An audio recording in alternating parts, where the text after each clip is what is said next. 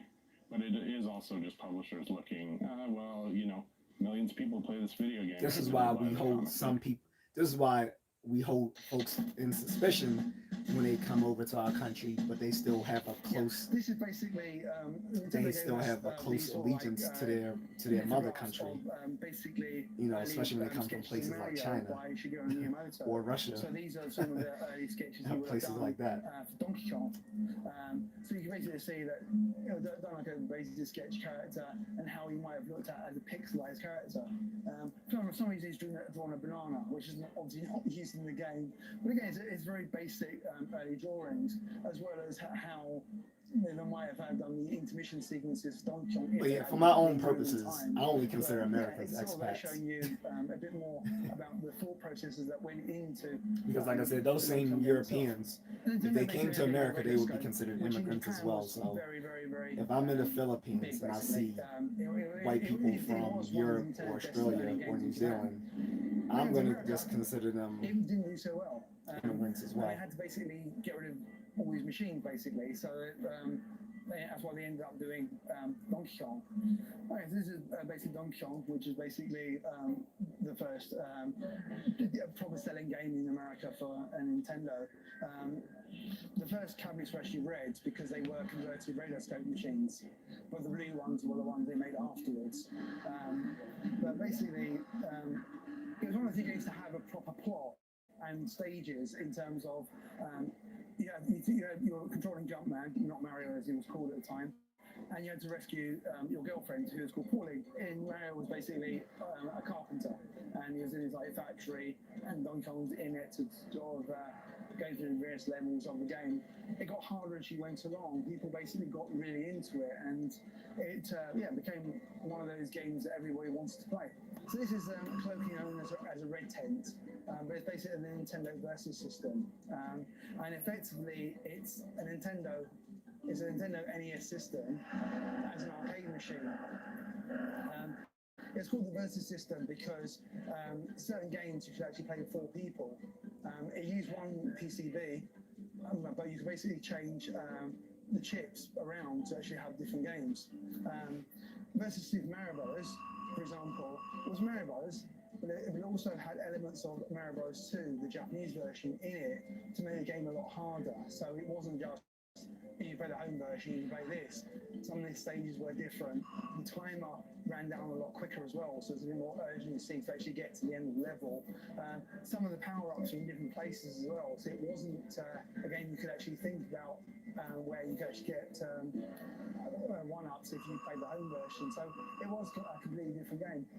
I mean, basically, Mario's one of the first proper video game characters. He's not technically the first because there have been video game characters before then, but I think he was basically one of the first to be popularized as a character, because before then they were just basically sprites.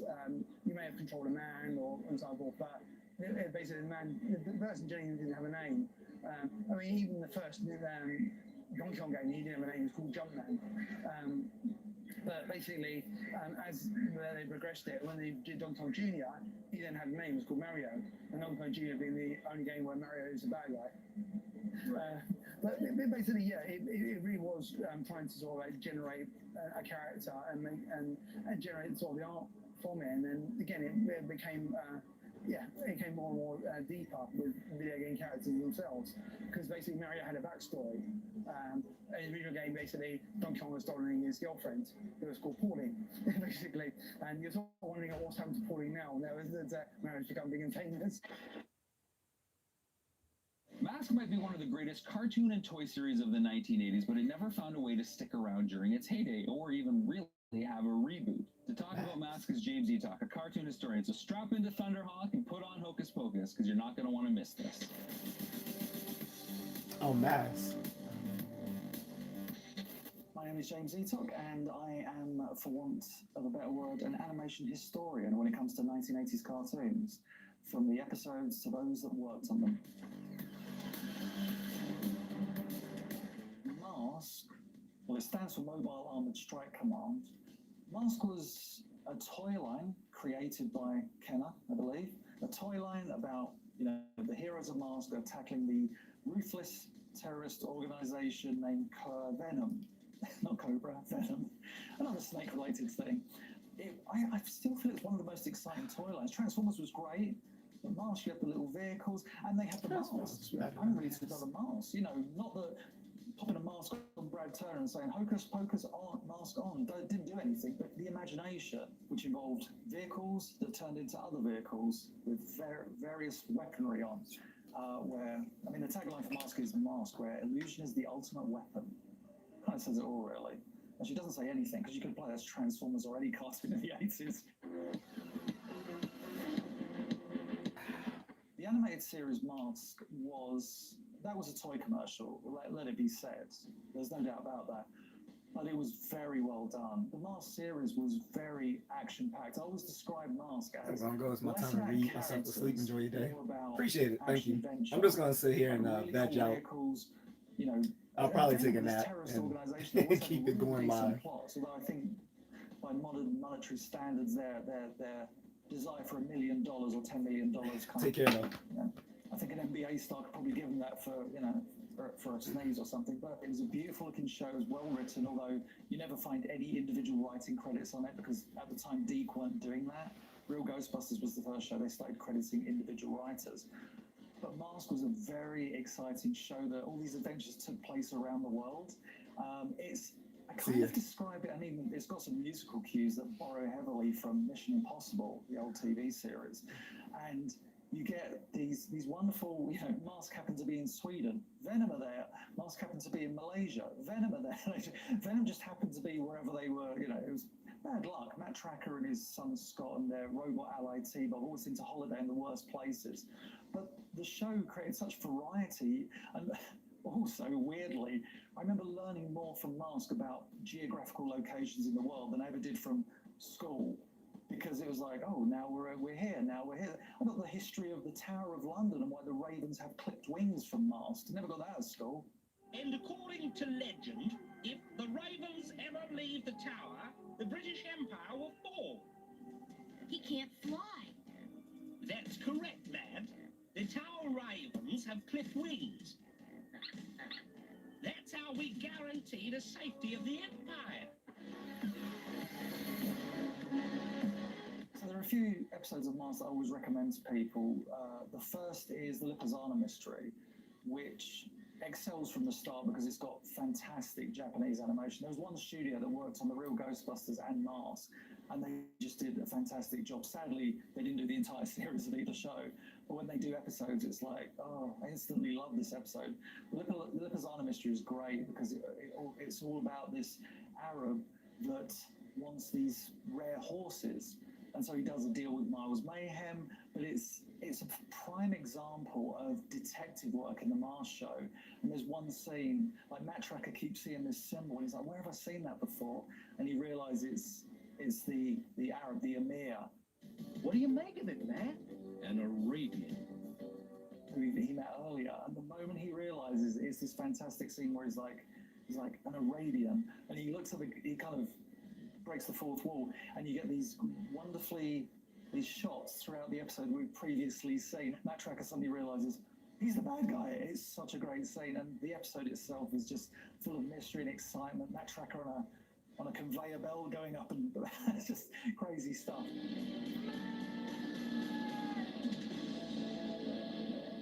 I'm such a fan of the character Jacques Lafleur.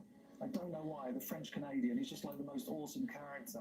He's got like what sounds like a very, I guess, offensive, partially stereotypical, you know, French Canadian accent, like Sacre Bleu, and he does all that stuff. If Miles can sell Sanchez a machine that can make the desert,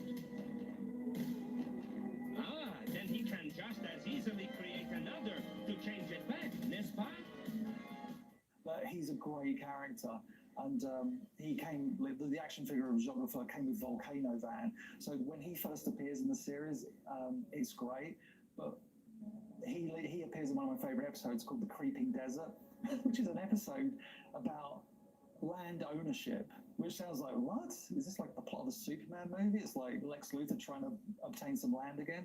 But it's so good. It's like, again, Venom aiding this bad property owner to take over. Like, he basically creates a desert across Acapulco, forces everyone out, and then starts to transform the desert back so you can own the land. It's ridiculous, but it's wonderful. It's got one of the best action scenes in it as well. But yeah, there's many more episodes I could name, but those are probably two of my favorites. When you hustling, it's like basketball. Rock don't even touch the floor. This is the Southside Jamaica Queen store.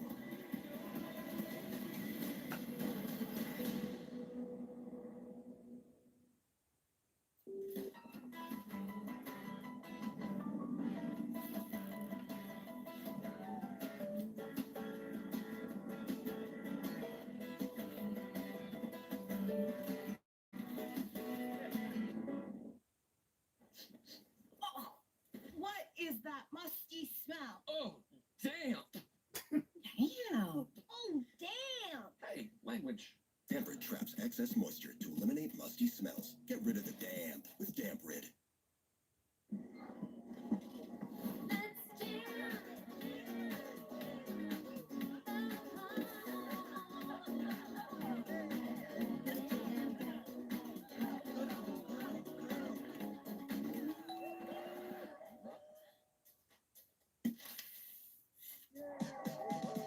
It's jam-packed in here. Oh, yeah, this is the good stuff. Jam-packed with vitamins and minerals. There's a power within each of us. When awakened, it can boost performance, enhance learning, even help you work smarter. And you can unlock it with one simple thing: better sleep. Sattva provides that with our luxury mattresses, handcrafted with premium materials in our American factories. We even deliver to any room in your home for free. Sattva, you deserve the comfort of a great night's sleep. Instacart, let's choose your bananas. Get them just how you like. I can go for you, Daddy. You don't go up the stairs. Just a little more of this. Oh, Daddy. Okay.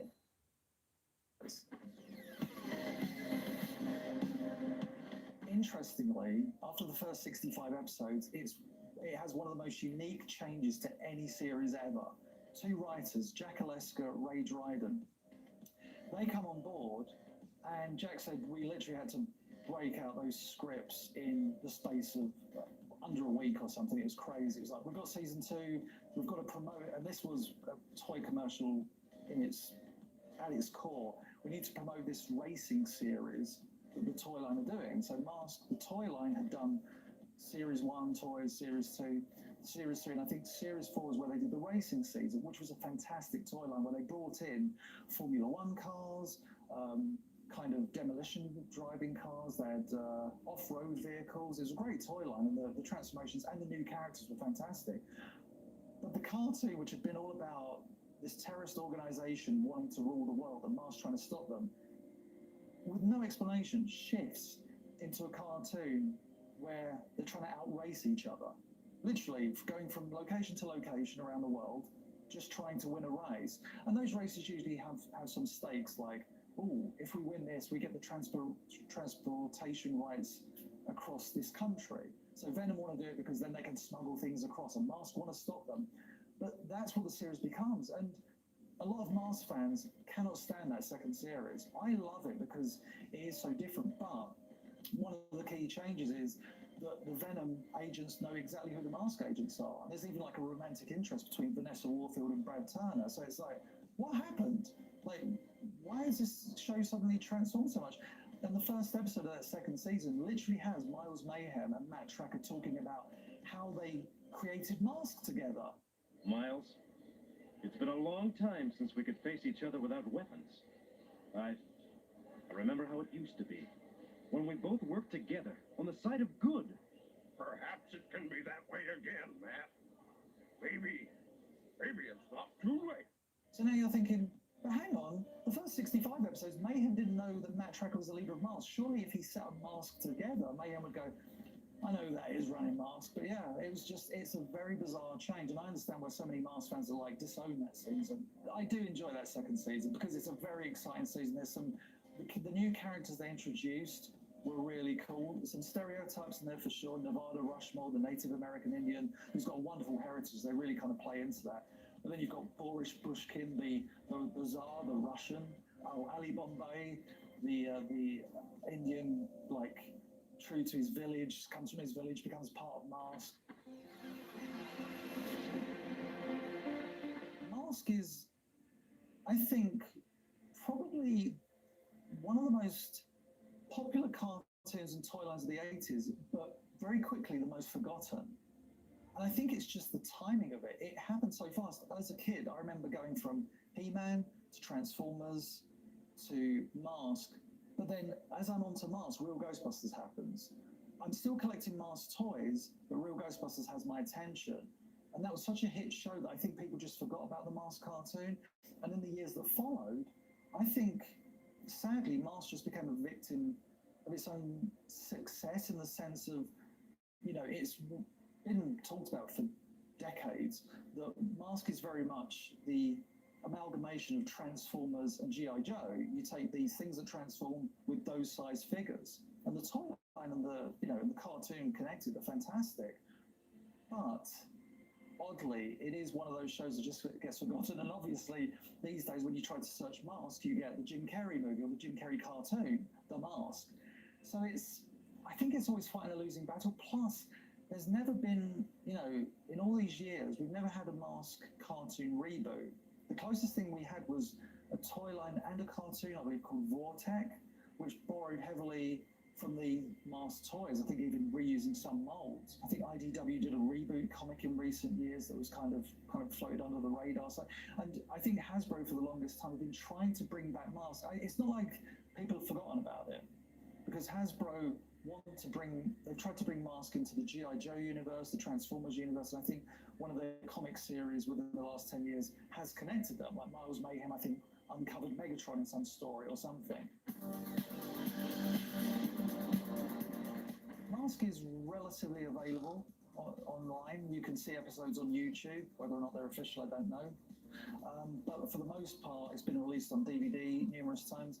Not entirely sure it's on streaming platforms, but I highly recommend Mask. If you want a good action-adventure show full of mystery and wonderful laser fire and cool masks that do random things, I highly recommend it. That'll do it for this episode of Planet Cool Stuff, but I wanted to leave you with one more clip from Barry Hitchings at Game On 2.0, where he compares the release of Rad Racer on the NES and the Famicom.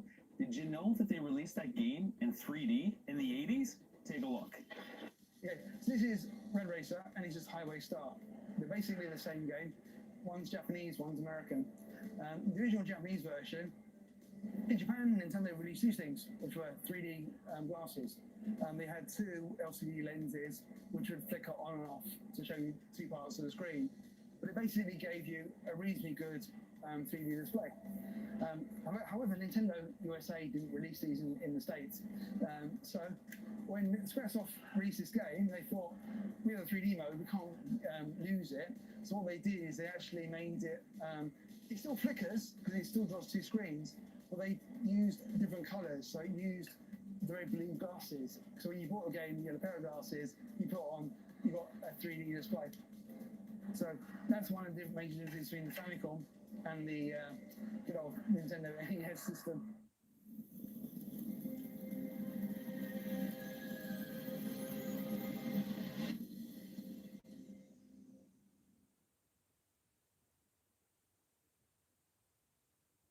Blubbering Cave with Liberty Bibbity. It's bundle and save on insurance with Liberty Mutual. Okay, let's do another take. What do you want me to say? The line. Say the line. Oh, that's easy. The line. Okay, let's pick it up tomorrow. Only pay for what you need. Liberty, liberty, liberty, liberty. You ain't never had an enemy like me, Kanan. Things we thought could get messy. Those you gotta do. You know what they say about family, man? Can't live with them, can't live with them.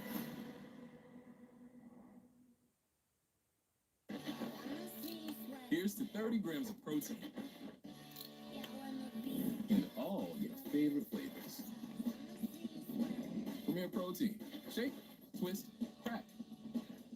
Go get 'em. Hi, I'm Will Staten. This is my dad, Bill Staten. We were gonna make one of those fancy plumbing commercials, you know, with the smiling customer and the fake handshake. But we're plumbers, and plumbers are terrible actors. So we'll just say that we've been trusted in Maryland for over 40 years for plumbing and HVAC. We have 3,000 five-star reviews. We're family owned, and I'm the favorite son. Sorry, Mike.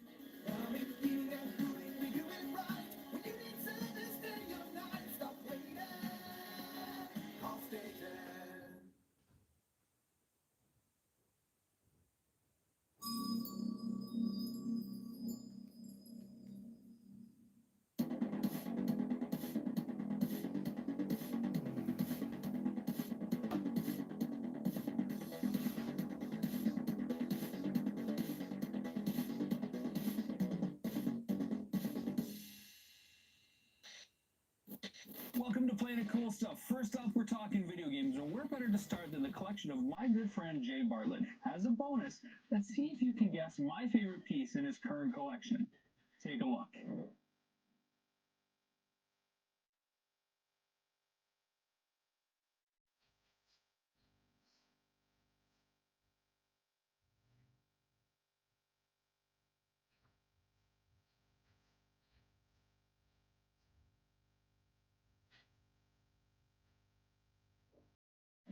Okay, just wanted to show you guys my game room. Let's start up here. Actually, how about up here? Yeah, there's lots of great stuff up here, including my TurboGrafx Mini. Oh my goodness, this thing is so rare. Launched during the pandemic, it had the same exact fate as the actual TurboGrafx with no distribution. My World of Warcraft collector's editions here, these are great. Have all of them except one. Now, I'm not a big portable guy, but I do love the old school portable Colecos. This is my childhood Pac-Man, my Donkey Kong that I got at the Portland Retro Gaming Expo. Mini console, the Genesis. We got some various portables here. And we're going to get down to something really special. This here is my Fairchild Channel F. I got this in Austin, Texas. I've only ever seen this one my whole life, so very special to me there. I've always collected for every type of video game console, so I have just a mishmash of everything. A couple Pong units, Nintendo Pong, which is actually quite rare. Famicom, I love the Japanese consoles. Personal favorite here, the Jaguar and the J.A.C attachment, what actually looks like a Cobra vehicle from G.I. Joe, but that's okay. Everyone always asks me what my favorite video game console is, and it's right here. This is my favorite system of all time. Why? Too long of an explanation, but I love the Panasonic 3DO. This is the FZ10, the second model of it. No game collection will be complete without your PlayStation, so a couple PS2s, the portable Neo Geo inside here, TurboGrafx, another favorite. And I'm gonna try and lift this one, okay? It's very heavy. I know what you guys are thinking. Jay, that's a VCR. It's actually not. This is the Philips CDI, and it's really, really heavy. And over here, we have most of my video games. So let's start up top here. Love collecting boxes, love box art. There is no cooler box art for controllers out there than the old school 64 with the Electronics Boutique sticker, by the way. So we have the controller, the Rumble pack, the expansion pack, and then a few variants of this Jaguar controller. We have original Game Boy box. This is actually kind of rare too. Check this out. Right up top in the corner here, we have the box set for all the CDs for the soundtrack for GTA Vice City. Down here, we just have a bunch of miscellaneous PC. Nothing super special. Maybe the Star Wars Galaxies that is long dead, a couple WoWs. Miscellaneous collector's editions, mostly from 360, kind of bulky. PS2, PS3, again, very modest in my PS4 collection. A couple gems in the PlayStation collection. But this bad boy, kind of rare. It's an on-rails shooter. It's not very good, so it didn't sell very well, but it's kind of a rare one. This shelf here is all Xbox. 360 is still one of my favorite consoles of all time. I love that generation. To Xbox One, and I don't have a Series X, so I apologize. But this little guy is tucked away. Now, this is something really special. got this for a birthday present a couple of years ago. This is a not for resale demo. So this would be in a kiosk at a game retailer. One of my favorite games, Perfect Dark, and that is a demo copy of it. There really is no difference. It's the same game. It just is not for resale on there. This shelf here, the mid-tier, kind of houses a lot of my rarer games. Believe it or not, the rarest Resident Evil game is called Umbrella Corps. It's a horrible, horrible Call of Duty clone that's online only. North America never got a physical release, but across the pond did. So I was looking for it, and I found one that was graded by our good buddies over at Wata Games. Next up, we have the original Resident Evil, the original long box version. That was from Second Chance Video. How about that? I love the old stickers, kind of a roadmap as to where the game came from. This one here I'm not going to pick up because it's in such immaculate shapes. I don't want to get any fingerprints on it. This is Resident Evil for the Sega Saturn, which not a lot of people know it even exists on the Saturn. It did. It's not as good as the PlayStation version, but it's still one that I prefer because I'm just a hipster like that. Speaking of hipster games, wow, it doesn't get any more obscure than The Legend of Zelda on the CDI. Wow. Jay, how is there Zelda games on the CDI? Well, it's a long story. Basically, there was a CD-ROM deal with Philips and Nintendo, and all Philips wanted in return was to be able to create a couple of Mario and Zelda games. This is the result and a good example of why Nintendo doesn't lend out their properties to anyone. Continuing on, my very favorite RPG of all time, Phantasy Star for the Master System, not complete. Missing the book, but that's okay. Up here, again, I talked about the 3DO as being one of my favorite systems. I'm a huge fan of Trip Hawkins, and this was his brainchild here. The boxes are strange. They are these long, I guess, kind of like old school PC boxes. Here's a little mark, Wing Commander 3. It's just a system I adore. Some CDI stuff here as well, some other CDI games. Oh, and look at this gem we found here. Let's pull this one out. Now this is another not for resale demo. So this is a timed demo for Legend of Zelda Skyward Sword that was only available as a demo. You could go into EB Games or, Game World or whatever, and you would play this and it would just be a timed version. Very, very cool. Not something that you could ever buy in a store, but hey, I know people. Switch stuff, it's all common stuff. GameCube, a few gems. Everyone recognizes this gem here, made in Canada, Eternal Darkness, very cool psychological thriller. We got Resident Evil 3, another rare GameCube game. Still have my sealed copy of Super Mario All-Stars on the Wii. Never been opened. This was released for the 25th anniversary of Super Mario, which was, I believe, in 2010.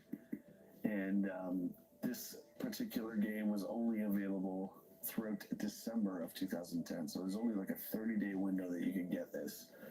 I'm pretty happy to have that in the collection. We're going to go up here. Again, just a mishmash of stuff. Some 2600 stuff. A few miscellaneous Genesis and Super. Again, not all my stuff is up here, but space is a huge issue for me. Resident Evil 2 on GameCube. This is sealed, so I have put it in a comic book sleeve to protect the shrink wrap. Thinking about getting that one graded. Thinking.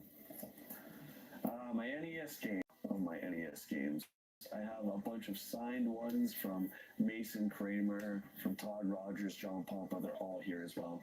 And then some 2600. So that's the current state of Jay's collection. Could you guess my favorite piece from everything that he showcased? It's the Atari Jaguar and Jag CD combo. I don't know what it is about that system, but when it came out, when it was advertised, those commercials, it truly felt like a piece of the future was coming to video gamers everywhere. When you played it, it was truly next level. Hey everybody, I'm Laura Summer, and I am best known for two franchises, Janine in the real Ghostbusters, and Patamon in the Digimon franchise.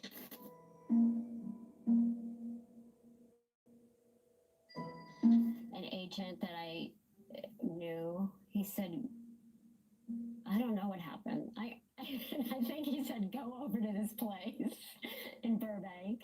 And they handed me a piece of paper with a monologue. And it was just, I didn't know the movie. I just knew it was a secretary answering the phone. Hello, Ghostbusters, please hold. And I kind of talk like that, like a little higher than I'm talking now, and no New York accent. And then I got a call. Well, actually, my friend and I decided that we should work at a PR firm because they were hiring interns. So this was like on a Wednesday, and then we started as interns for this PR firm. That weekend, I was at acting class with Joan Darling, and I went to the payphone to call my machine, and I had a message from this agent, Jeff Danis, who said, oh, you're going to be doing 65 episodes, a cartoon series. And I was like, oh, cool. I don't have to go back to the PR firm. Very early on, they said to me, can you do a New York accent?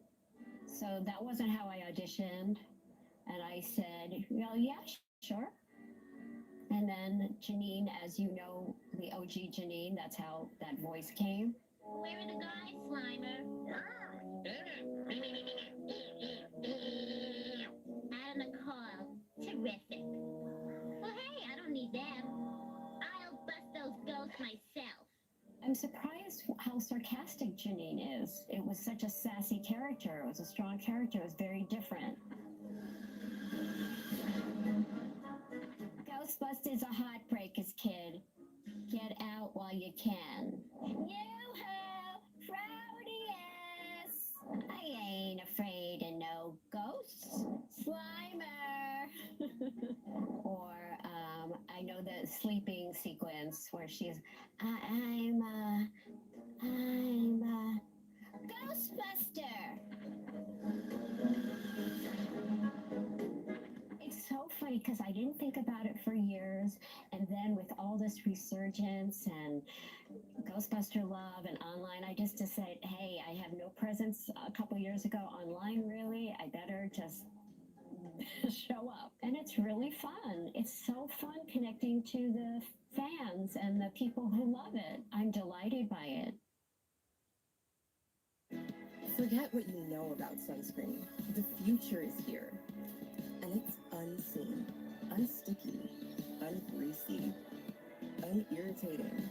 The future is unseen by Supergoop. Halliday presents Itchy Allergy Eyes versus Weed Whacker Guy. And the winner is Extra Strength Halliday for eye allergy itch relief that works faster and outperforms Claritin and Flonase, even at 24 hours. Halliday! Bring it on! The deceased woman and her husband's in critical condition. Crime scene här, Shauna. I'm Kat Crichton, the family liaison officer. Are you in the bottom of the heat? You're telling me everything. This is a setup, they're all lying. Kuchurutuna Humaljiva. Shimoparaham, and leaving a murder.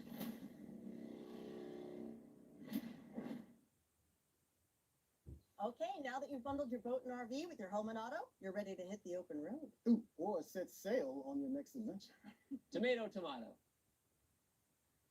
And because you save time and money, you could just go where the road takes you. Oh, nothing but smooth sailing. Don't throw out the baby with the bathwater. Jamie. Stop. Okay, looks like we're in ship shape. Yarr, shiver me timbers. That's an impression of a pirate. Boat. The connection between comics and the rest of the pop culture world is unbreakable and certainly undeniable. While you might know some of the bigger connections out there, you probably don't know the whole story. Here's Brom Wiseman to fill in some of the gaps between comics and the rest of pop culture. I think that what we see when we look at popular culture today is that everything is comics, and vice versa. Comics are everything else. They're influenced by pop culture, and most other mediums are influenced by comics. We've seen it. The blockbuster Hollywood movie is now taken over by superheroes. DC and Marvel rule the roost. Definitely Marvel does. What I think Hollywood saw in that is these are intellectual properties. There's tons out there to draw from. They continue. They make people want to go to the next one. There are sequels built in with sequels and sequels and sequels, and right now they still make money. But comics have really been able to leak into all facets of popular culture, specifically television and movies. And there are tons of great ones that have popped up. And I think a lot of viewers don't even always realize that they are comics. But if you look at streaming networks right now, you're bound to find 5, 6 television shows and movies that are based on comics, and some great ones out there. I mean, probably one of the biggest successes was AMC doing The Walking Dead, which was just a zombie movie that continues. Yeah, that's really the premise. And that started as a comic and was wildly successful. So what we saw was an audience built on a comic, a buzz started on a comic.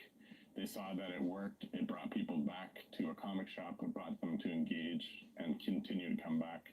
That's perfect for television. You need to get them to come back for the next episode. You need to sell ad revenue, but it's also a great story. So they were able to really draw with slight changes from the comic and continue that on, and the franchise continues today. You know, there's great stuff out there like The Boys and Sweet Tooth, which are genre things. I mean, Boys fits into superheroes, but it doesn't. It's like superheroes gone wrong. Sweet Tooth is sort of a more horror fantasy thing. Same goes for Preacher or Sandman. Like, these were long-time successes. These have been in print for years. I've, you know, as a comic dealer, I've sold these year after year, engaging new readers with them. So HBO and FX, I can't remember, but HBO or whatever would grab a property like Sandman, hoping to invest in it and hoping to get the same sort of viewership out of the readership. There's been tons of great independent comics over the years that just make heartfelt stories, slice of life stories. Something like Ghost World is a good example. A great movie from years ago, and started like a career of somebody like Scarlett Johansson. Like, you know, people remember this to this day, and the reason they did was because this comic stood out. Terry Zwigoff worked with Dan Close to create a movie out of it, and did something great. I mean, when you look at comics, you see the obvious tie-ins to movies and television. The other thing that they see is kids or toys. I think the biggest example of that was always Teenage Mutant Ninja Turtles. They took a wildly successful, independent, self-published comic that created a real buzz in comics, and took it and started a TV show and started a toy line that kids still gravitate towards today, and they still produce comics of today. But again, the root of it's all from two people's visions, Eastman and Laird. They had the foresight, and their partners had the foresight to really engage with kids on another level. These characters translate perfectly into plastic. Another guy would be like Todd McFarlane, who created Spawn. Really cool looking characters, engage with like that tween to teen mentality, super detailed, gory characters. He had the vision, like, put this on plastic. This is going to sell. People want to hold this in their hand beyond just looking at it on a flat piece of paper. That, you know, created a toy empire for the guy. Yeah, I mean, we're in modern society now. One way that people engage with comics is like online. Old satirical magazines like Mad and Cracked actually still exist today, mainly producing like web content, producing memes. You know, this political satire, you might stumble across something on Twitter and not realize, but it's just an old or a mad joke or something like that. I mean, these are still perfect, and in one image can encapsulate sort of the feeling of a time. Where we've seen memes pop out of comics would be like Matt Fury. He created Pepe the Frog in Boys Club. It became like a big meme, both negative and sometimes positive. Different people have adopted it in different ways, but it's just an icon, right? It's an image. Same way Mickey Mouse was like an icon. Like, once that's created, it's imprinted in everybody's brain. I don't think people really know where Pepe the Frog came from, but it's like this internet meme now. Same sort of for everything negative for the most part. They're like a Punisher symbol stands for it's been adopted by different causes and that sort of thing just over time. Same that the Superman insignia is, been indoctrinated in all of our heads, but also used for all sorts of positive symbols out there. Castlevania has a long history in the gaming industry since its debut in 1986 on the Famicom Disk System and a month later as Vampire Killer on the MSX2. But fans have been divided on two specific entries and which is the best. Castlevania Bloodlines for the Sega Genesis and Super Castlevania 4 for the Super Nintendo. Given his love for Halloween and monsters, our resident young gamer Harrison decided he was going to weigh in on which was best, using the new recently released Castlevania Anniversary Collection. I thought maybe the next session we could play Castlevania. Castlevania. Oh, I've heard of that before. What do you know about Castlevania? It's a game about vampires. Yeah. That's pretty much all I know. Okay, well, we've got the Castlevania collection on the Switch here, the Yeah. Anniversary collection. Why don't you click that? Okay. Ooh, this one looks cool. Bloodlines? Yeah. You want to play Bloodlines? Yeah. This originally came out on the Sega Genesis. Nice. You like the Genesis? Yeah, the Genesis is pretty fun. More than Super Nintendo? Kinda. We just made some of the enemies. I like Genesis too. Yeah. Alright, enjoy. Okay, let's do this. Alright, I know the controls. Y, B. Okay, what's that? Oh, cool.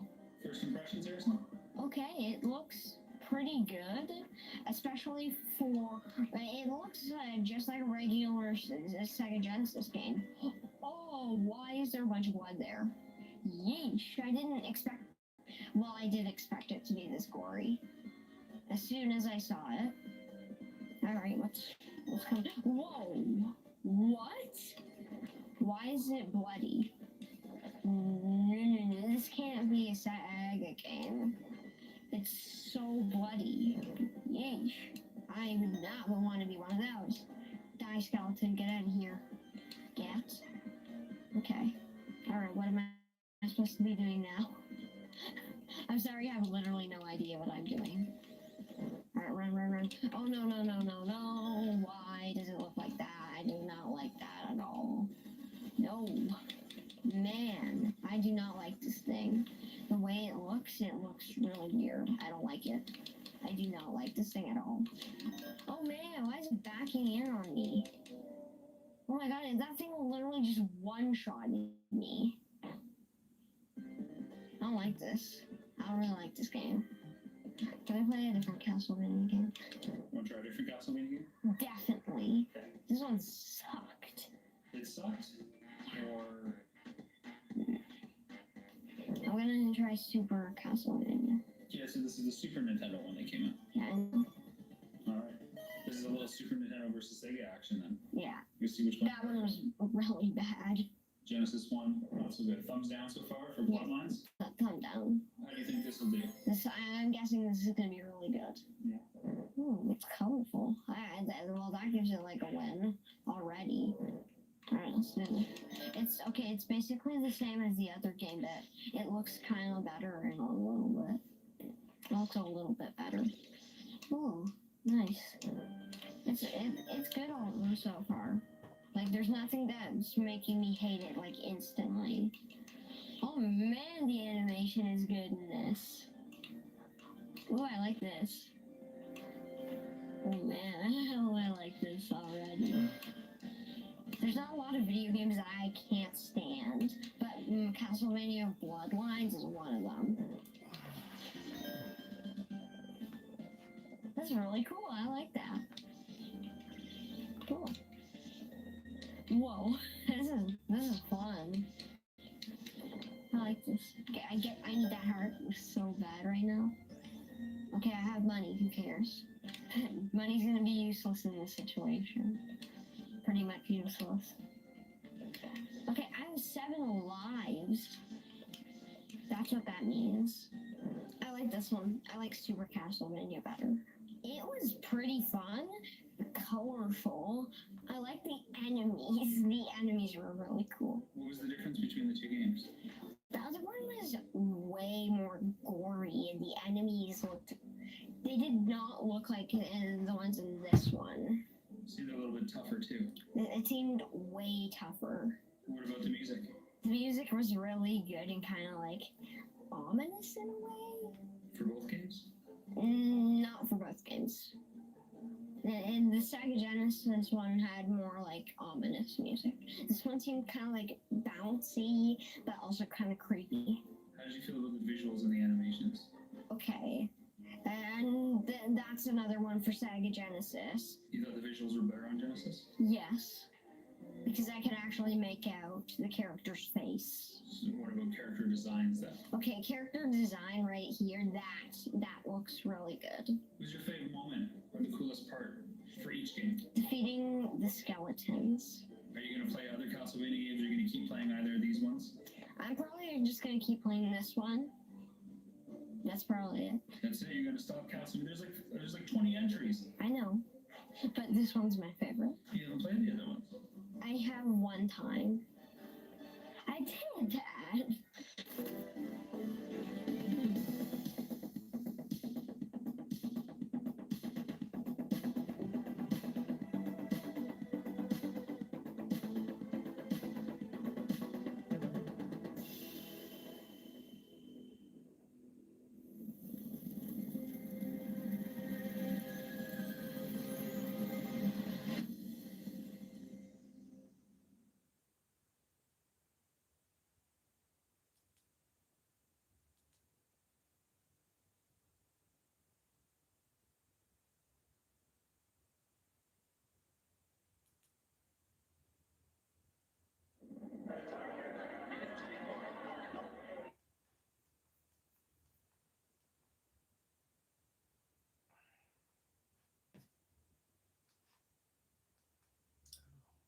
What do you say we get back to making our bill?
With these shitters,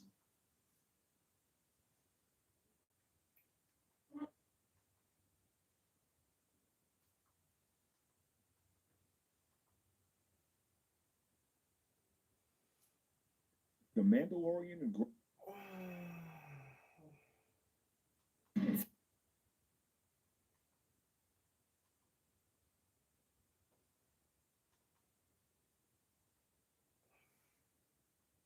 We understand why you're frustrated. Healthcare costs keep rising, but paychecks aren't keeping up. Maybe it's time for big pharma and hospital monopolies to look in the mirror. They're setting healthcare prices. America's health insurance providers work to bring costs down by negotiating lower prices for families and investing in new technologies to make care more affordable. When prices keep rising, someone has to push back. Health insurance providers do it every day for America's families.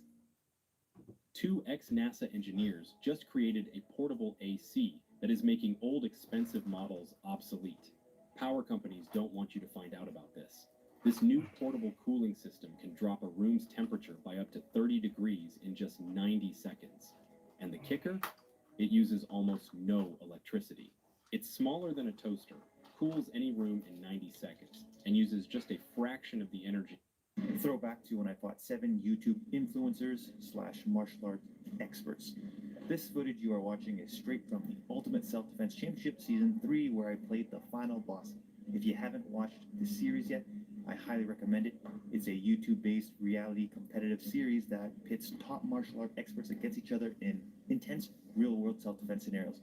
The scenarios are pretty crazy, from knife fighting to fighting on a moving bus to fighting in a car and much, much more. The participants, which happens to be 7 YouTube influencers, had to fight me at the end. The 7 YouTube influencer participants had to fight me at the end. Now, although I had to fight them one after the other, they had to go through a physical test of push-ups, burpees, and other exercises to tire themselves out before facing me. Again, if you haven't watched the series yet, go check it out. I was the winner of Season 1, lost my belt in Season 2, and came back to be a bad guy in Season 3. Enjoy the action.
shopping with blinders on.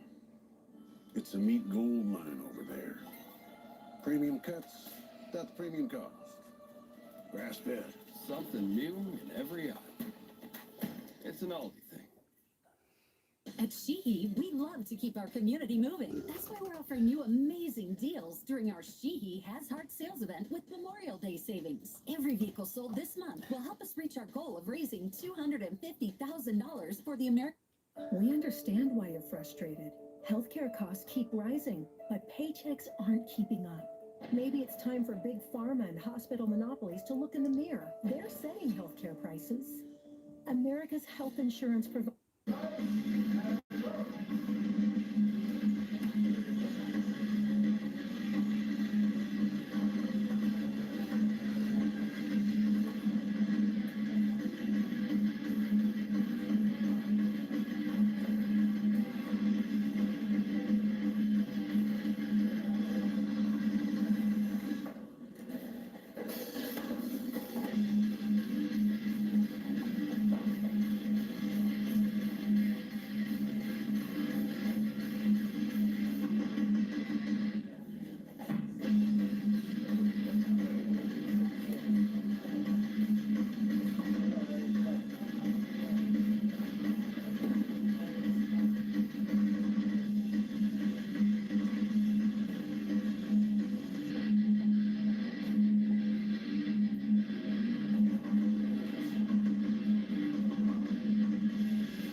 don't always work. But with Easy Cater, the food always does. It is time. An author waits his destiny on the road he takes to avoid it. Every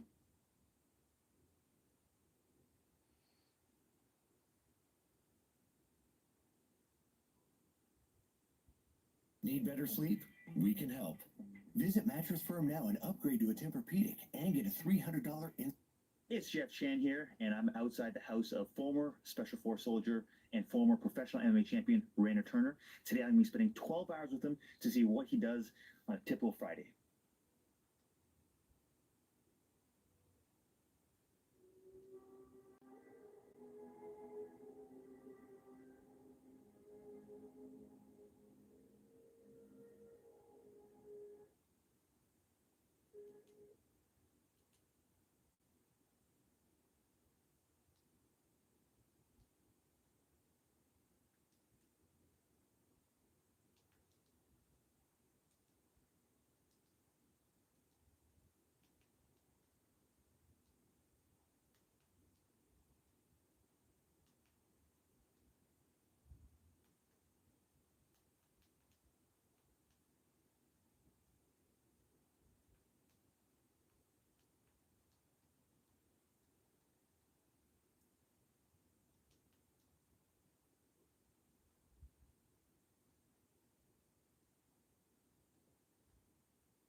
Let's talk about Aries Spears and what's going on with him now. He's a spectacle, always in some level of drama. And I don't really know how good his comedy career is now, but I do know, like in the early 90s, late 90s, mid 90s, 2000s, he was on Live. He was supposed to be the next Eddie Murphy. And for whatever reason, many other reasons, it never happened. He's older. Some folks believe maybe a shell of himself. And now he had this recent beef with DJ Vlad. Now, remember, he would go on to his podcast and say this. But what I'm saying is, if there is value and people telling you that, yo, I watch because of him, I get subscriptions because of him, well, then break a little bread. Because if I'm the last of the Mohicans, and I thought Tony Yayo wasn't on anymore, but he still is, as far as I know, Lord Jamar quit. Godfrey, I know for sure, quit. Boozy, because he's not getting the money he wants, he quit. If I'm one of the last staples left that generate numbers, work with me. Now, this is important because Aries Spears says he wants what he needs to be compensated because he knows his worth. He's bringing value to DJ Vlad's podcast. And it's important when you say this because, if you look at Aries Spears' channel, I just want to look at some of the last views, all right? This is no disrespect. So he has a podcast called Spears and Steinberg, all right?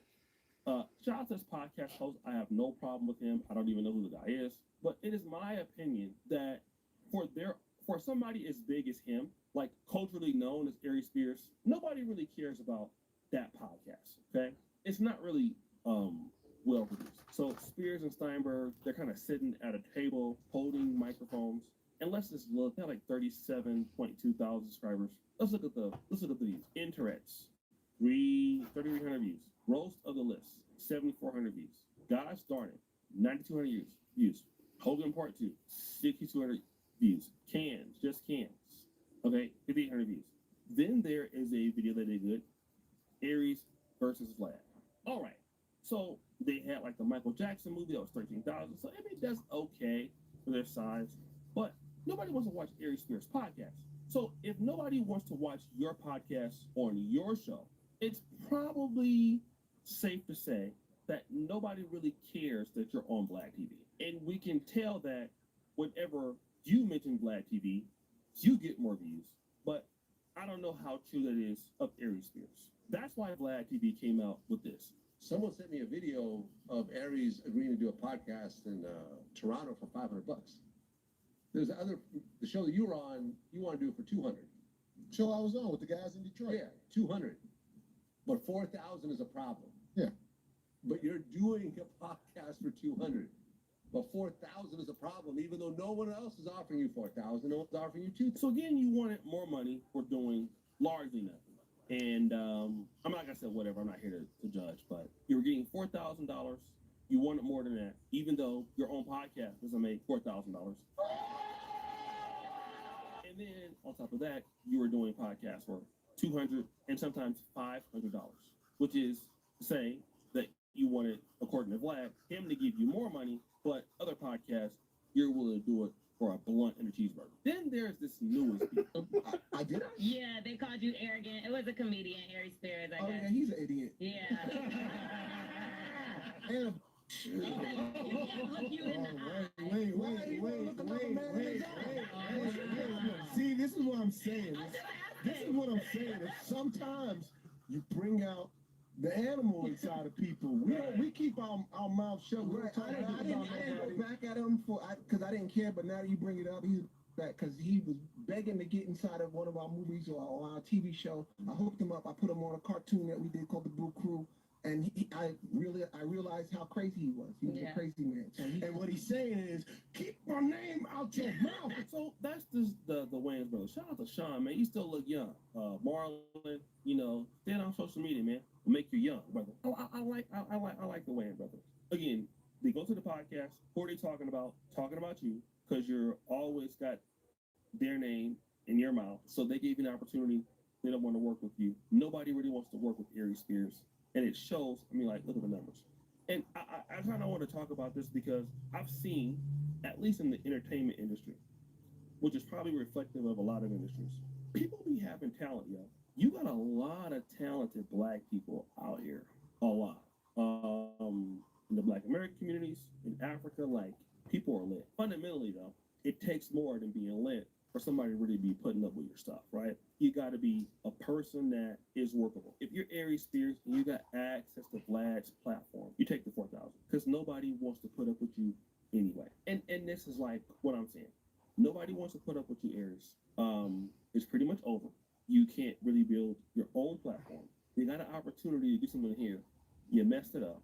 Why are you messing it up? Doesn't make sense. All the opportunity in the world, you're still down bad. But that's people all the time.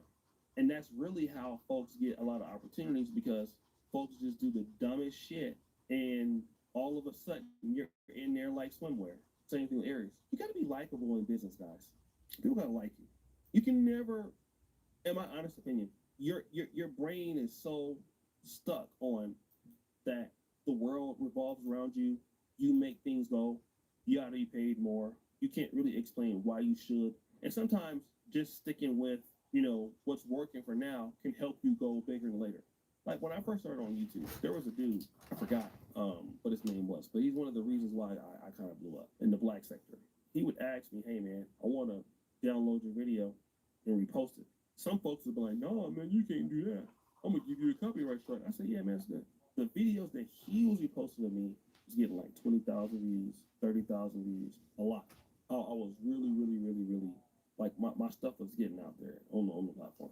And that's what really got me to the point where I was able to really be a consistent creator. Now I wasn't getting no money at that time and I wasn't caring about that because all I wanted was exposure. That's all I cared about. You know what I mean? That's the long game. The long game is for people to know who you are. And if you're Aries Spears, and I get that you're a comedian, but when somebody comes to look for you, you don't have the numbers. And the reason why you don't have the numbers is nobody wants to deal with you. Be easy to deal with. I know this chick, man. I don't want to call her name, but a really good opportunity with the show. The show's doing good, and she was getting deals after deals after deals. It's kind of like a radio show. And it was consistent work. It was paying decent for where she was at, but she was getting exposure. So she wanted more money, but I think at the time, the company wasn't making that much money, whatever. So she was like, look, I need to get my salary doubled or I gotta go. So they told her, you gotta go. The thing that happened to her is that literally she lost leverage. She literally lost leverage. Somebody else came, started hosting a show. That individual started getting more brand deals. And now nobody even thinks about her anymore. No one knows her. No one really cares about her anymore. It's kind of done, you know. And all because she wanted to be greedy. She's trying to go back to the company and all that stuff. Nobody wants to deal with her, you know. And Aries Spears, bro, you're like almost 60. Like, how much more of a new audience can you get? You know what I mean? Like, at least with Vlad, you're gonna always get new people coming in. Why would you mess that ecosystem up? But guys, what do you think? It's your boy OCD Jackson back at it again. Another episode of Celebrity Junk. Put your fire. You do sir, Bill. We're out.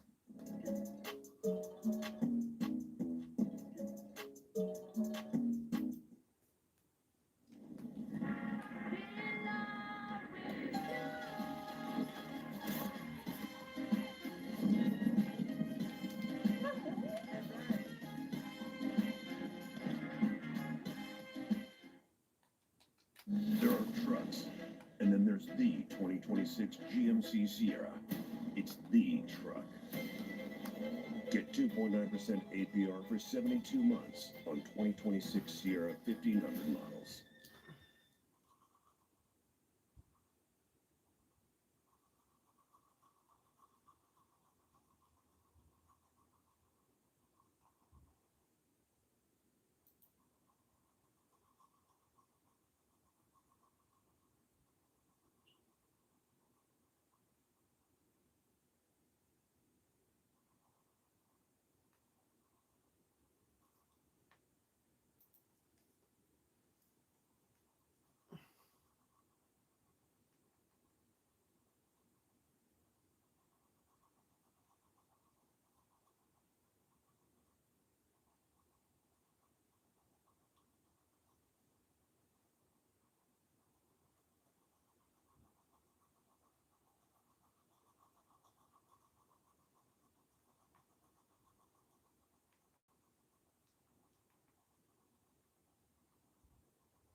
This is the AC device my team spent 3 years building because every air conditioner on the market kept letting people down. Every cooling solution has the same fundamental flaw, and nobody was fixing it. You see, traditional ACs all rely on compressors, freon, and massive energy draw to cool a room, and that works. But it also means they're loud enough to wake you up at... Should ABBA be able to speak on black issues? The other day, Abba and Preach had a debate with Sneeko, and it was called the Sneeko debate. And to be honest, it was marvelous. Abba, as well as Preach, put on a masterclass in how to counter every argument that a so-called replacement white supremacist would have against a black person in the black community. Because that's a reality, you can't say these words don't have meaning. There's nobody on this planet who's going to sit here while their child or their mom is berated right in front of them. You're going to get emotional. That was a small example. Basically, Sneeko said, Chud has the right to call somebody the N-word. And you should not have any emotion behind it because it's a word. And then Abba counseled with that point. Also, he talks about the ancestral pain that people have due to oppression or racism. The reason why it bothers me is that there's no place on this planet that I've ever been to that don't have a particular sensitive point about something in their history. These are masterful points, and I believe that anybody who wants to hear a total deconstruction of so-called white supremacist talking points, you should go and listen to this debate. Abba and Preach did an excellent job, in particular Abba, because he talked about it the most. So, O'Shea, what problem then do you have with the debate? I don't have a problem that the debate happened. I got a problem with Abba being the person talking in the debate at all. Let me explain what I'm saying. I'm a person that's pro-black, and I'm not a person that is perfect. I've made many mistakes in my life. I will make many other mistakes in my life. But Abba is a person that will speak up for the black community at times, and I think that's always been interesting. And the reason why it's been interesting is because before then, we did not know anything about his personal life. However, the last, 10 to 14 days, we have found out a significant part of Abba's personal life, which in my opinion, contradicts the brand image that he sells here on YouTube, okay? And for people who are involved in interracial relationships, although the pro-black community, which I'm a part of, always, for the most part, looks at an individual as being compromised if they're in interracial relationships, especially with white people or non-black people, because they feel like you're compromised, right? For many reasons. The reality is, if you're going to be in interracial relationships with somebody from the black community, knowing the stereotypes that we have, and there are many that we have, and we'll get into them, I believe that the person coming out of the relationship with you, whether it ends good or bad, they should not look at you as a detriment to, number one, your gender, and number one, your race. Okay? You should not resemble that. The problem with Abba is that while he is trying to defend racism, the issue is he represents so many elements that any white racist would have against black men. For an example, in the 80s and the 90s, you would hear things like black women are welfare queens, okay? Obviously, we know that black women are not welfare queens, okay? Black men are sexually irresponsible. Black men sell drugs. Black men don't take care of their kids, all right? These are stereotypes that we fight against. However, if we look at Abba, clearly he represents black men who are irresponsible, black men who may already have kids. And how do we know that? But what they're not seeing is that there's a common denominator here, and it's Abba. Yeah. It's Abba that is doing this to multiple people, creating multiple children. And how do we know that? So now I'm blocked, and I'm upset. I am 9 weeks pregnant. I'm feeling emotional. I'm hormonal. All these changes. And how do we know that? Oh, you got an abortion and you were blocked?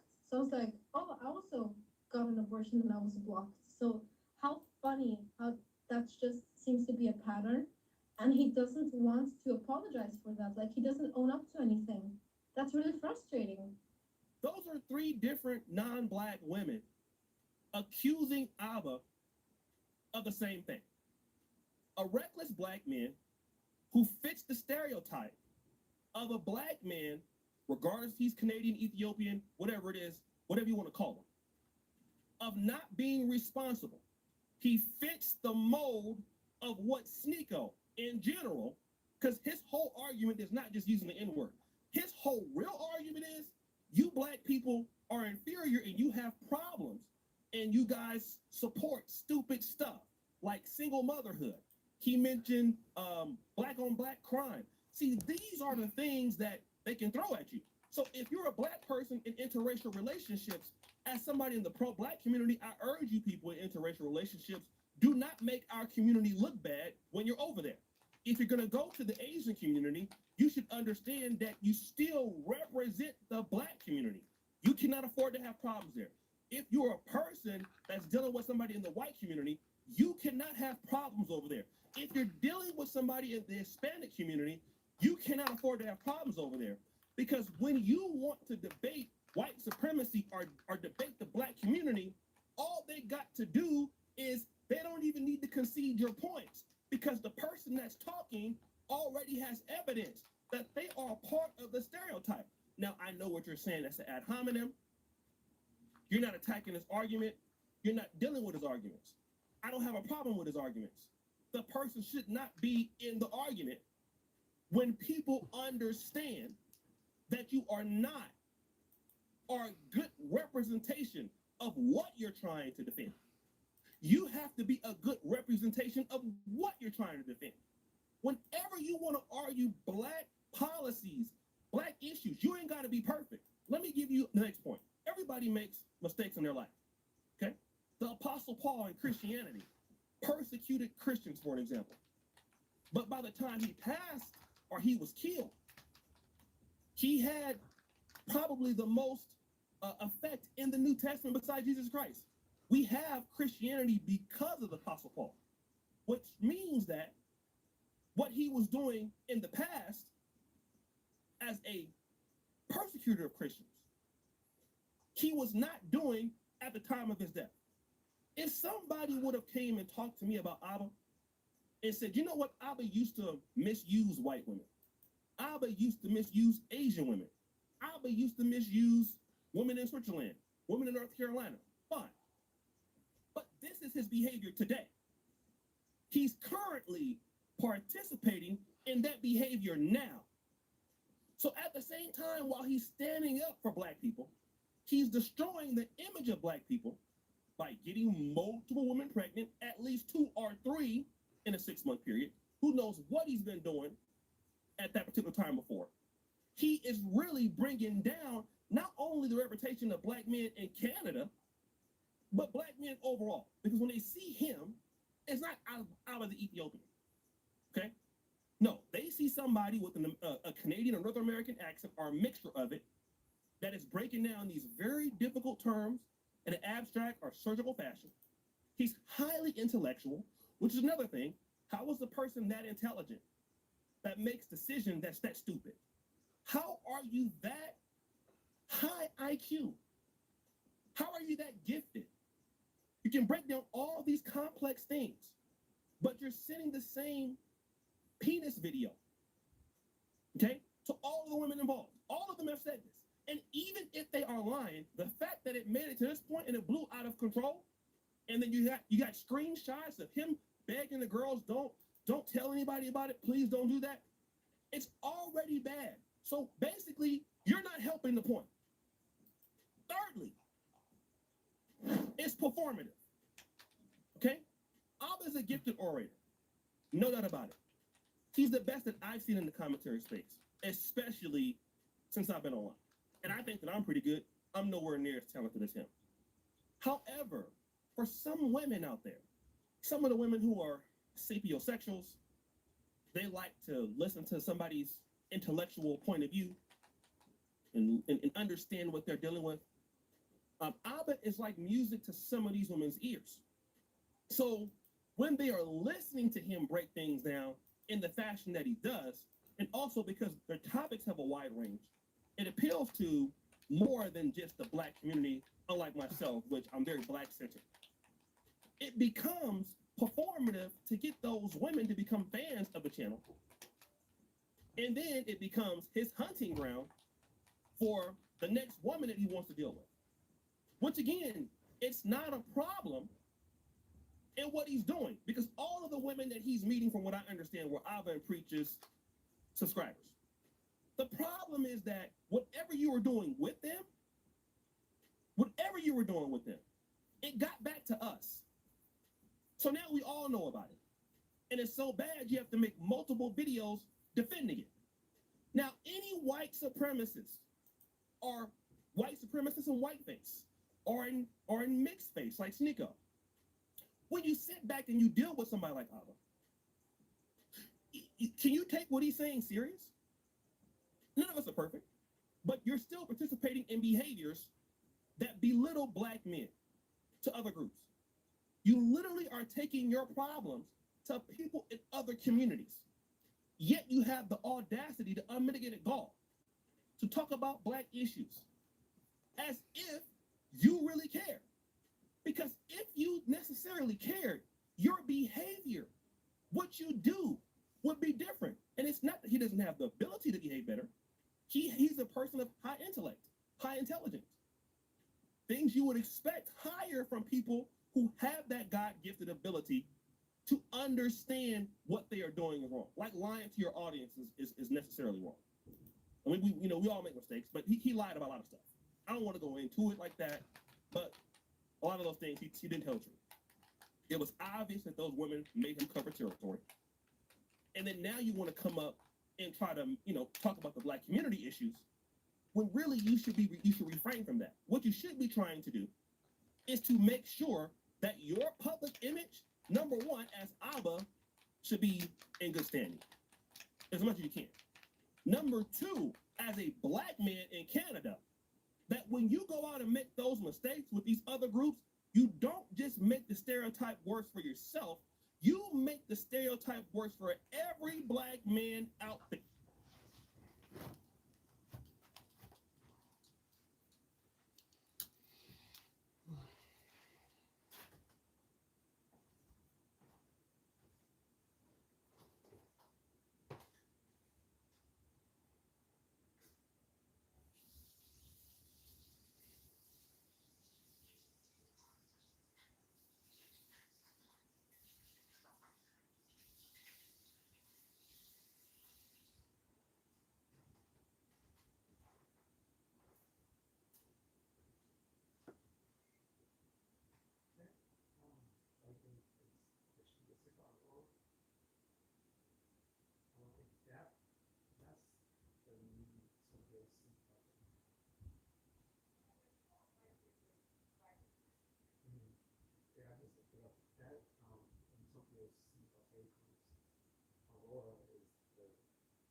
And they know it. You think that those women that Alba has dealt with, you think they're not going to connect the dots that this person is of African descent, of black descent? What will their parents say about him? I told you about dealing with them blacks. Oh, it's going to come up. They're not going to admit to that because they don't want to seem racist, but that's going to come up. So you mean you couldn't have dealt with nobody from Switzerland here? You couldn't have dealt with nobody Filipino? You couldn't have dealt with nobody white? So he got you pregnant, and then for whatever reason, he stopped talking to you? Or you started having problems with him? Yeah, because that's what they do as blacks. I'm speaking as I'm a white supremacist. And then four, they don't take you seriously. Anybody that has that sort of history in other people's communities that don't take, which that trash belongs in your community, by the way. If you want to do stuff like that, keep it amongst yourself. Don't deal with other groups. Don't go to the white community with your problem. Don't go to Switzerland with your problem. Don't take your ass to the Philippines or to their community with your problem. We're trying to fight racism and white supremacy, right? So we don't need you to take your problems to other groups to make the brand look worse. We don't need that. We don't need that. But instead, this debate, in my honest opinion, was used as an example of how smart he was, how intelligent he was, to be performative, to attract those same women so he can do this again. And what happens is you become an embarrassment to yourself. And I'm going to tell you right now, if you want to support black people, and if you're in an interracial relationship, again, I'm going to continue to tell you this. Don't make mistakes over there. Okay? If you're going to make mistakes and embarrass our image around the world, I would tell you, refrain from that. Because white people look at Abba, when they hear him talk now, and say, yeah. He's like everybody else. Oh, he's an educated pookie. You see that? He talks good. But what he lives is not what he talks about. And the worst thing you want to be in the black world, and again, you ain't got to be perfect. Okay? You can have problems in the past. But you should not have those same problems today.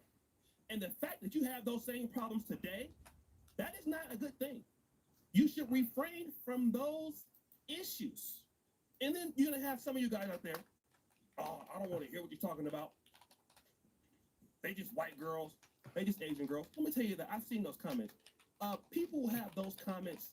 There's a reason why people from other groups don't want to deal with you. There's a reason for that. Okay? When you have that mentality, when you're dealing with any group that you want to deal with, and when you're making a mistake, you are unaccountable. As if you don't care about that group, but you wanted to deal with them. That's why nobody wants to deal with people who talk like you. This is one of the reasons why bad names travel quicker. Because you don't have no respect for other people's communities. As much as you want somebody to respect your community. If Abba wants to do what he wants to do, that should have been done exclusively in his community. That's where it belongs. His problem, his no condom issues, his yelling and all that, his lying to all the girls at the same time, that belongs in the Habesha community. No disrespect to the Habeshas, because they don't deserve disrespect. But if he was going to do it over there. Okay? That's where you belong. It belongs over there. What cannot happen is your dysfunctional black behind standing on your soapbox, defending the sanctity of the black diaspora, when white girls, Mexican girls, Hispanics, whatever they are, one in Switzerland, she might be Colombian, dropping receipts on Dropbox on your ass every single day. It don't make no sense. Stay out the black issues. Talk about something else. Talk about gaming. Talk about recipes. Talk about anything else but black society. And again, he's an excellent debater. He's an excellent orator. But the reason why I'm telling the brother this is he's not making it any better. He's making it worse. His behavior has caused a worse stereotype. So when he says those things, nobody can take that serious. It don't matter his points. If somebody can take your behavior seriously, don't do it. Because currently, we ain't talking about he ain't doing it. He's doing it now. Currently, you're behaving like that now as we speak. So guys, get in the comments and get mad. And like I always say, I know you're mad, but it's not my fault. You turn it on, mosquitoes gone.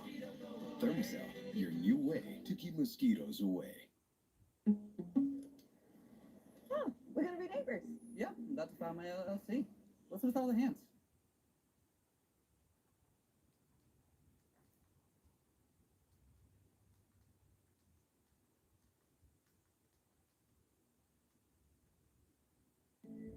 It's past 10. He's never getting in here.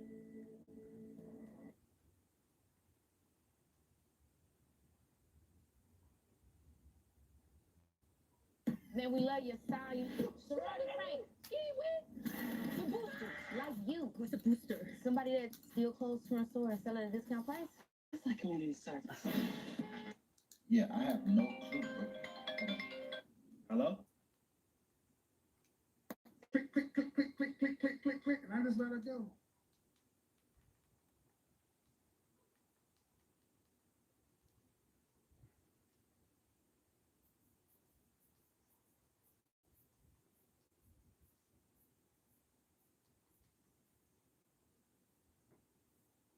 Tipple Friday. Hey, how are you? Great, good to see you again. So this is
this is our place here in the east end of Ottawa. Generally, our morning routine is I'm up at 5:25 in the morning. The girls kind of roll out of bed a little bit later, and then they're out the door by 8. But I've already been doing something. So generally, I get a workout in. I kind of get my morning started before they even open up their eyes. So. I guess you're used to waking up super early and being in the military. Like, is the routine still the same kind of thing? It was. Like, I think different parts of the military had us up early, different phases of training and stuff. But in the majority, from like the Monday to Friday, you didn't have to get up too early if you didn't really want to. If some guys were wanting to sleep in, our general day would kind of start at 8 o'clock. Okay. So it depends on how early you like to get up. Me personally, I find I'm very productive between 5:30 and 7:30. I get a lot done in that time. So. I like getting up early. Yeah. Cool. Yeah. So let's come on upstairs. I'll show you my office. This is a really cool room. It's kind of like your own Hall of Fame Yeah. room. Yeah. This is it's kind of funny because like I'm a pretty humble dude, but there's some things that obviously I'm proud of. And you know, I don't show this room, you know, to anybody, not because it's something that I'm trying to keep private. It's just like this is kind of my room. So even my girls don't really come in here very often. Yeah. But yeah, I got a mixture of, you know, some military accolades and whatnot, and some of the martial arts stuff as well. This one I'm proud of too. Like this is a image from, there was an artist who drew it, a watercolor artist. But what it is, it's all about the maritime special operations, where I spent the majority of my time when I was in the unit. So anything in, around, or underwater, that's where I spent the majority of my time at the unit. So that was pretty cool too. How many years were you in the Special Force? I was there 16 years. 16, yeah. 16. And you did this all while being a professional MMA fighter. Yeah. I see that. Are you reckoning me? Yeah. No, that's awesome. Yeah. So I started fighting a little bit late. I got into mixed martial arts a little bit late in life. First pro fight, I was 30. I was 30. Oh, yeah. Yeah. And then while I was at the unit, so I got to the unit when I was age 26. So Special Forces career journey was ongoing, and then I thought about taking martial arts as a supplement to help with the career. And then I just really liked competing, so started fighting MMA 30, and then my last fight was 40. Wow. And then I retired from the Canadian Armed Forces at 41. That's amazing. Yeah. So you did both of them together. MMA and Special Forces, it was a challenge, but I loved every minute of it. I wouldn't change it. If you had to give up shooting or your fists, which one would you? Oh, that's a tough question. Oh, I love them both so much. Honestly, I think that was a really good question. I think I would put my guns away. Oh yeah, okay. I think I would. Yeah. If someone said, yeah, you can, if you had to pick one of those two, you just continue to fight and evolve as a MMA fighter, or you put your guns away, I'd say, all right, no, put my guns away.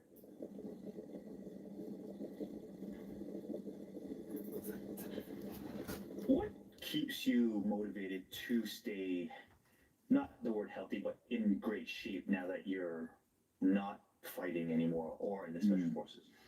I think I've kind of found a rhythm to sustain or maintain what I'm at.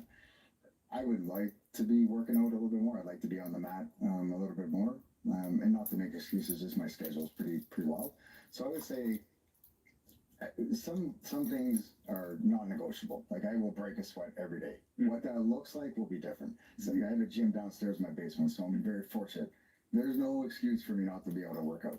So sometimes those workouts literally might be 15 minutes. Okay. I'll be able to shoot. I don't have a lot of time. But I'll run downstairs, do something, break a bit of a sweat, and then carry on doing whatever I need to do.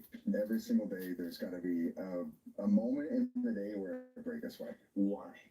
Part of it is discipline, but part of it is I just feel good. I feel good. And like, I know one day I'm going to wake up and I'm going to be whatever. Yeah. Hopefully 85. And I'm like forgetting where I put my keys, but I want to be able to be physical when I'm in my 80s. I want to be able to, you know, just keep going. You know, just keep going. So cheers. Cheers. Thanks. My pleasure. What do you think? Yeah, it's not bad. Yeah. He seems nice. He seems really, he seems nice. New Duckman Maximum Protection. That's not a lot of care that goes into overtime.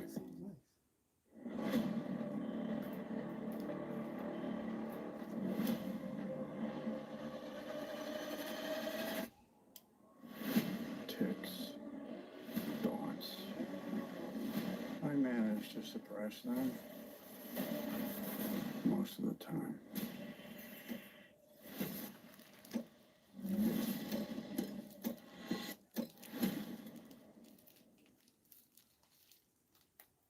We have climbing gyms all over the country, so we use Google Meet to connect with our staff. The automated note-taking feature of Gemini has been really valuable. Saves me so much time.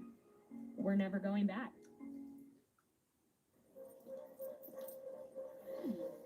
Don't kill your dog.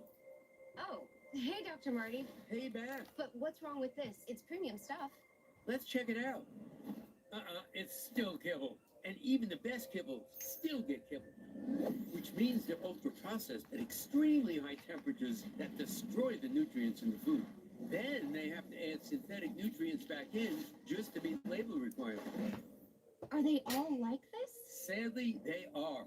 These 4 pups have low energy, bad digestion, itchiness, and allergies, all from eating ultra-processed junk food for every single meal. But at Dr. Marty, we gently freeze-dried premium meats, fruits, and vegetables, locking in their nutrients. Real meats, real fruits, real veggies, nothing else. Never kibbled. You got it, kid. So don't kibble your dog.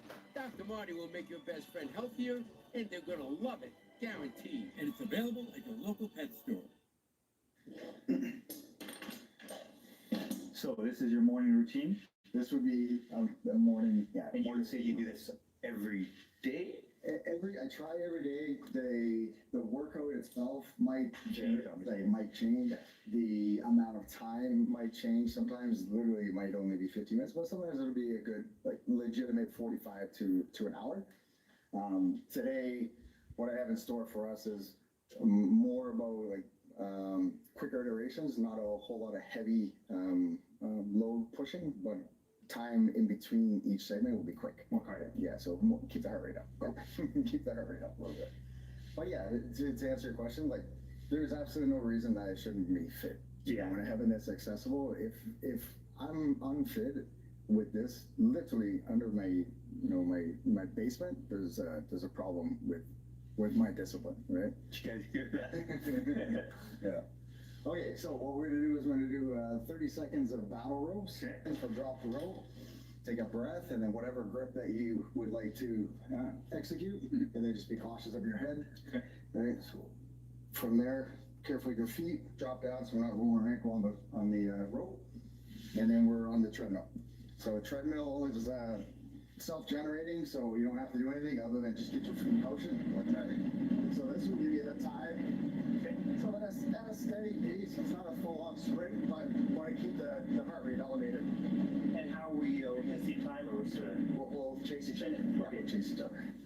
Cool. That'll be 45 seconds, and then incline bench press for 11. And did you say that was 11 as well? Yeah. Why 11? Just weird. It's a great question. Because generally, the average human will do things in even numbers. The average human, 5 or 10 reps, sets of 10. I'm not the average human. Champions do extra. Okay, I like it. And if it's only one extra, it's still extra. Yep. That's it. Great question. All right, so from here, nice and easy, nice and controlled. For 11, if the weight is not comparable for your comfort, you just will either go up or down. Cool. And then the last one is probably the most challenging one, which is the kettlebell reverse lunge. So as the kettlebell comes forward, we go backwards, and we're going to alternate left and right for a total of 11. All right, so as we step up. Oh, I like that.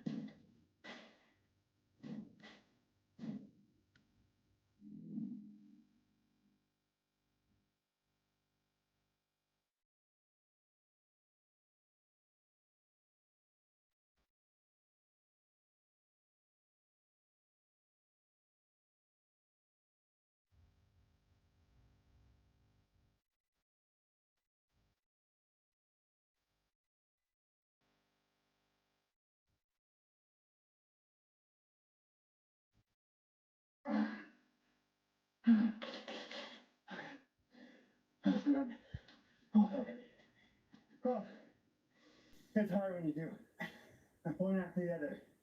Yeah, that's good. Something like this, for example, probably 5 rounds, maybe a full break, a minute. Maybe I do 3 rounds, break, and then maybe finish with a single round. Maybe alternate the weight. 2, 3, and then another 2? Yeah. Oh, fuck. Yeah. I feel like my bicep. Yeah, same. Got the pump. Yeah. And I only did 2 sets of pull-ups. That's it. Oh.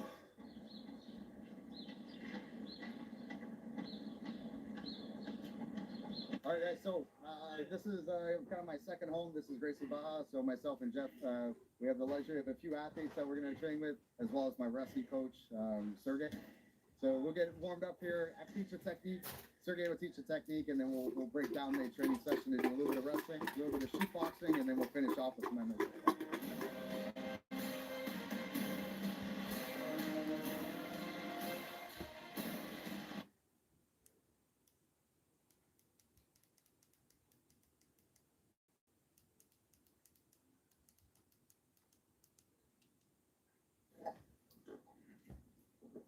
What do you think?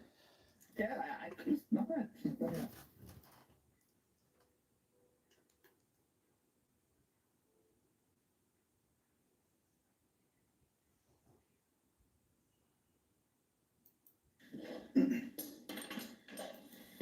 So this is your morning routine? This would be a morning, yeah. And you would say you do this every day? I try every day. The workout itself might change. The amount of time might change. Sometimes literally it might only be 15 minutes, but sometimes it'll be a good, like legitimate 45 to an hour.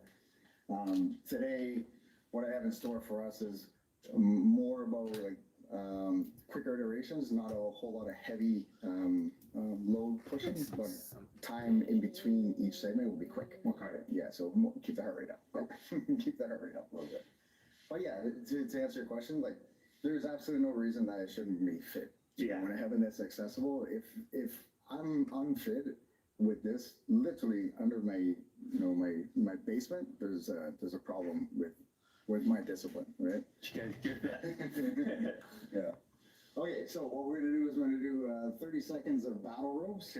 So drop the rope, take a breath, and then whatever grip that you would like to execute, and then just be cautious of your head. Okay. All right. So from there, carefully your feet drop down so we're not rolling our ankle on the rope, and then we're on the treadmill.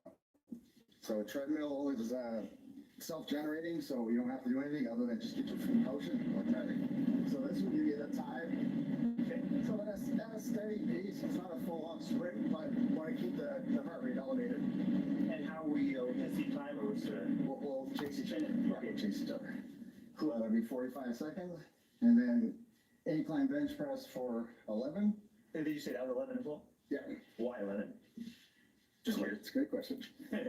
Because generally, the average human will do things in even numbers. The average human, 5 or 10 reps, sets of 10. I'm not the average human. Champions do extra. Okay, I like it. And if it's only one extra, it's still extra. Yep. That's it. Great question. All right, so from here, nice and easy, nice and controlled. For 11, if the weight is not comparable for your comfort, you just will either go up or down. Cool. And then the last one is probably the most challenging one, which is the kettlebell reverse lunge. So as the kettlebell comes forward, we go backwards, and we're going to alternate left and right for a total of 11. All right, so as we step up. Oh, I like that.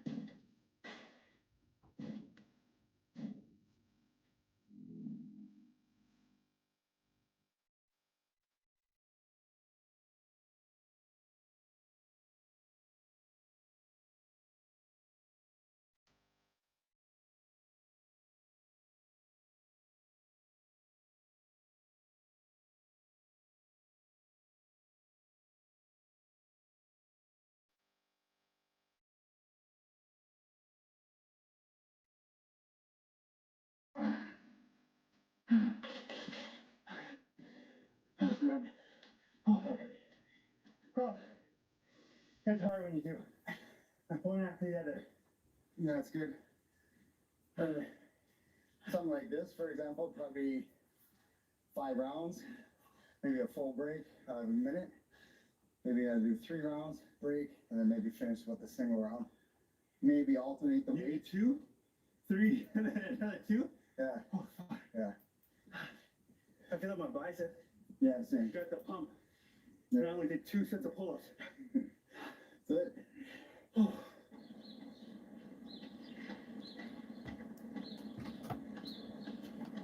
All right, guys, so this is kind of my second home. This is J.A.C. So myself and Jeff, we have the luxury of a few athletes that we're going to train with, as well as my wrestling coach, Sergey. So we'll get warmed up here. I teach the technique. Sergey will teach the technique, and then we'll break down the training session to do a little bit of wrestling, a little bit of shoot boxing, and then we'll finish off with some MMA.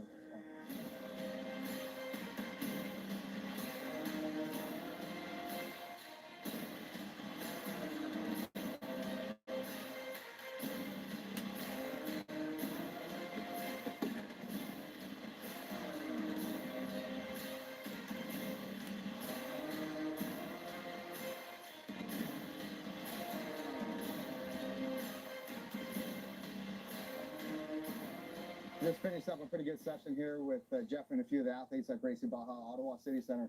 We started off with some technical wrestling, then we went into a little bit more dynamic shoot boxing, and then we finished off with 5 or 6 2-minute rounds of MMA, feet to floor with grappling integrated. So, what do you think, Jeff? How do you feel, and what was your experience there? It was super fun. I haven't done rounds like that since being in fight camp, so it was nice to do the shoot box rounds, the MMA rounds. I haven't done a pure wrestling class in forever. Right. I avoid the wrestling classes because they're so hard. But it was really fun this time. And I like how everyone was super controlled. I love my rounds with you. Good intensity, but super controlled. That's just the only rounds I want. Yeah. Yeah, it's I think it's worthwhile mention. I think the more you're exposed to the sport and the more you're exposed to sparring, it only takes a couple of real bad experiences for that to be those lasting experiences. So when you get a chance to train, when we get a chance to train together, I know you're going to come with intensity, but I also know you're going to come controlled. Where some of the fun about training in other gyms, when you touch gloves with somebody you haven't trained with before, is we tend to be a little bit on edge because we're not sure exactly what's coming. Yeah. Some of that I really like. Sometimes though, all it takes is one blast where once you're on the receiving end, you don't get it back. You can't kind of look back and go, oh, sorry, bro, sorry. It's already happened, right? So yeah, control is important for sure.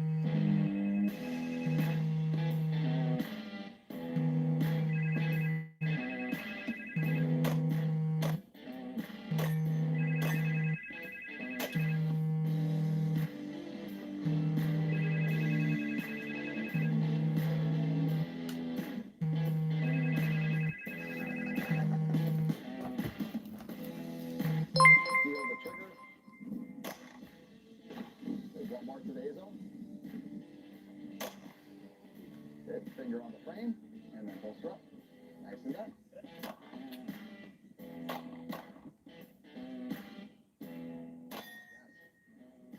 When I reload, if you still have a fresh mag.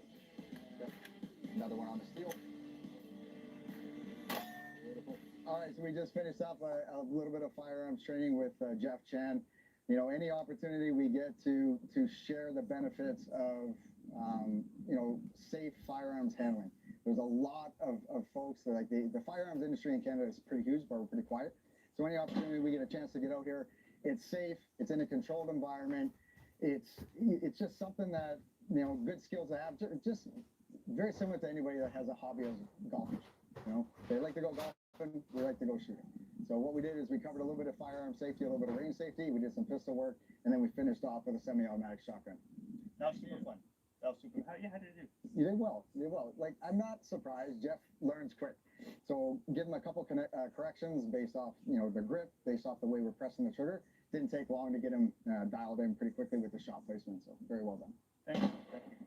Yeah, guys, if you want to learn more about weapons and what else, you can add the list of things that you can find on your channel. Yeah, so the Direct Action company, we provide training for military and law enforcement predominantly. But we also have a side chapter for general public. So some civilians offered training in terms of self-defense, firearms training as well, and overall just strength and conditioning to build a strong mind and body. So these are the things that we offer. Another last thing to add to everything is just you're super inspiring to be 46. You don't look 46, but to be 46, but to still work out every day and to be fitter than the average. Not even the average, the elite athlete, you're more fit. Thank you. I take fitness and I take healthy well-being seriously. I want to be a very fit old man. I want to be a fit warrior when I'm in my 80s, and when the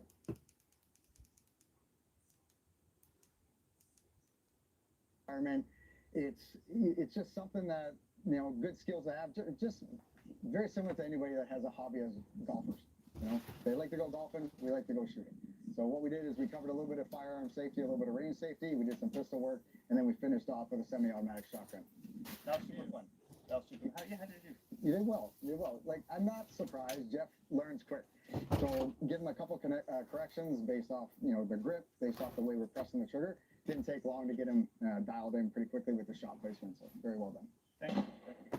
Yeah, guys, if you want to learn more about weapons and what else, you can add the list of things that you can find on your channel. Yeah, so the Direct Action company, we provide training for military and law enforcement predominantly, but we also have a side chapter for general public. So some civilians offered training in terms of self-defense, firearms training as well, and overall just strength and conditioning to build a strong mind and body. So these are the things that we offer. Another last thing to add to everything is just you're super inspiring to be 46. You don't look 46, but to be 46, but to still work out every day and to be fitter than the average, not even the average, the elite athlete. You're more fit. Thank you. I take fitness and I take healthy well-being seriously. I want to be a very fit old man. I want to be a fit warrior when I'm in my 80s. And when those thugs think they're going to get away with trying to rob me, they're going to be in for a rude awakening. But the reality is, like, in all seriousness, no, I want to inspire and promote health with Canadians, with anybody actually. But I appreciate you recognizing that, and I do believe I do more before like 10 a.m. than the average 25-year-old does in a complete day, and I pride myself on that. So thank you. Cool. Remember, guys, like, comment, share, subscribe. At YoPlay, we always select the best strawberries. Perfectly ripe. That's why our yogurt is so good. YoPlay, America's favorite strawberry yogurt. Things at work don't always work. But with Easy Cater, the food always does. Big room booked again? Easy Cater always has options. Too many meetings, too little time? Easy Cater makes sure lunch is always on your calendar. Ugh, not again. Easy Cater is tech that won't let you down. Every day works better with Easy Cater. Learn more at easycater.com.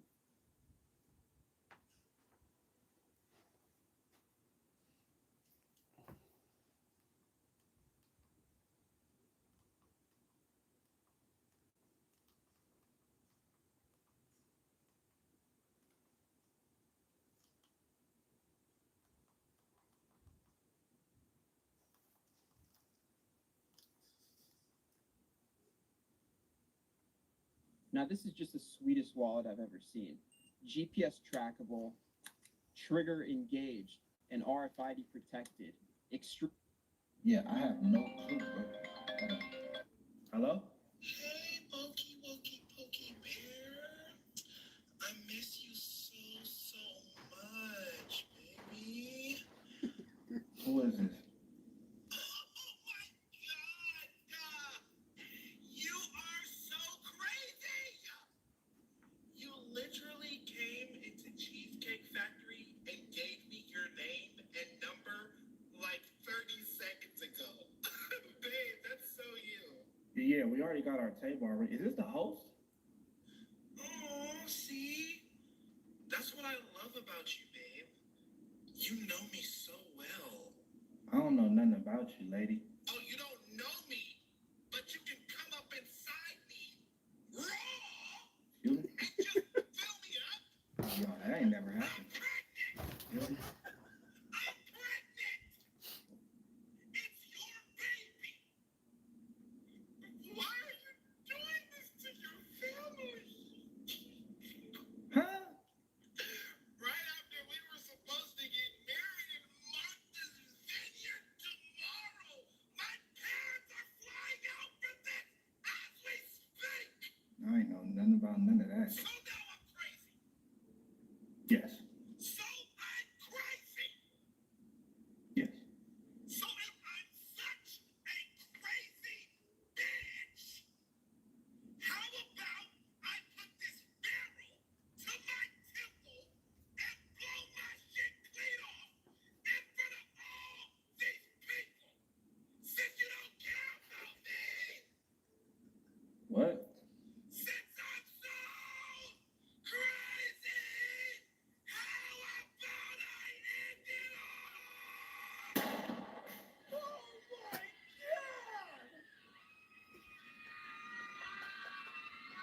Yo, excuse me. Yeah, do you mind if I get dessert menu, please? Man, we love your style. You sorority prank. Ski with the boosters. Like you. Who's a booster?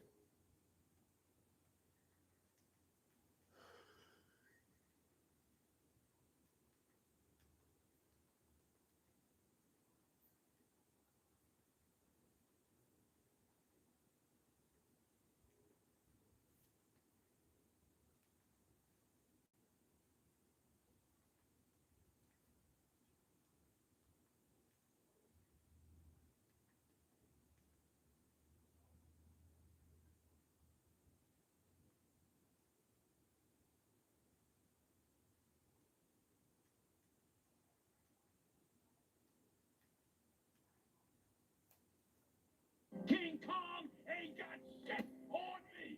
From a cop who once held enough power to manipulate an entire neighborhood, Alonzo Harris is now reduced to the desperate roar of a monster who's lost his throne. But the most iconic line in the entire film wasn't even in the script.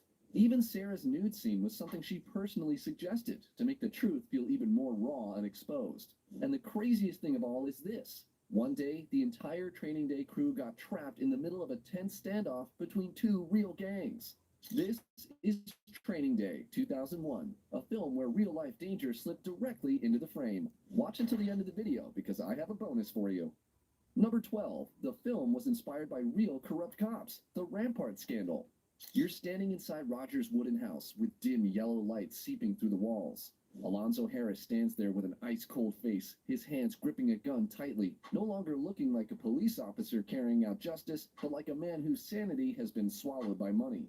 The bullet tears through Roger's body, but the most terrifying thing is that Alonzo doesn't panic at all. He calmly moves past the dead body and pulls Jake into the same crime. That exact moment turns Alonzo Harris into one of the most frightening corrupt cops ever put on screen. But what makes it even more chilling is that this character wasn't born entirely from imagination. The shadow of Alonzo was inspired by Rafael Perez, an infamous corrupt LAPD officer connected to the Rampart scandal in the late 1990s. Perez was once part of Crash, a unit that specialized in fighting street crime, but he was later arrested for stealing cocaine from an evidence warehouse, framing innocent people, and being involved in a series of serious acts of misconduct. That scandal caused hundreds of convictions to be reviewed or overturned, while the city of Los Angeles had to pay tens of millions of dollars in settlements. The director wanted the story to feel so authentic that Denzel Washington also gave the character a look that recalled Perez, from the beard to the aura of a police officer who had slipped far too deeply into darkness. Training Day carried the very real obsession of that era, when the man wearing the badge was not protecting justice, but using that very badge to hide his crimes. A Los Angeles Police Department narcotics officer was killed today. Number 11, the film crew had to get permission from gangs before setting up the cameras. More than 20 years have passed, and I still feel like Training Day doesn't look like a film built on a studio set. It feels like a real piece of Los Angeles. Walls covered in graffiti marking gang territory and dead-end alleys with no way out. And it turns out that feeling was real. Director Fuqua did not create those places on a Hollywood soundstage. He took the camera straight into some of the most dangerous gang neighborhoods, such as Baldwin Village and Imperial Courts. To be able to film without trouble, the crew had to make an arrangement with T. Rogers, the founding leader of the Black P. Stones Bloods. Rogers personally supervised the location and set one condition. Members of his gang had to be included in the film as extras. That's why the suspicious eyes of tattooed men standing on the balconies or the broken down look of the Jungles neighborhood in the film are completely real. The extreme tension on Ethan Hawke's face was not entirely acting either. It was real fear from having to face actual gangsters right inside their own territory. Number 10, the director secretly set a trap for Ethan Hawke. Do you still remember Jake's awkward frozen moment inside Smiley's house? He sits in the middle of a cramped room, surrounded by unfamiliar faces filled with violent energy. Jake's eyes keep darting around, realizing that Alonzo has left him alone in a place that's anything but safe. Every time I rewatch this scene, I still find it both tense and strangely funny. It feels exactly like when I was a kid, and my mother left me alone at the checkout counter, and I started feeling like she might not come back in time. And the truth behind that poker scene is that director Antoine Fuqua deliberately set up Ethan Hawke in order to get the most genuine reaction possible. He secretly instructed the actors, including real gangsters, to improvise aggressively. yelling, cursing, threatening him, pointing fingers in his face, aiming a gun close to Jake's head, and suddenly changing the script. But he didn't say a single word about it to Ethan Hawke beforehand. As a result, Ethan Hawke wasn't just acting, he was truly panicking. Hawke later said that he felt extremely unsafe. His heart was pounding. Okay. He didn't know what was happening.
past 10.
He's never getting in here.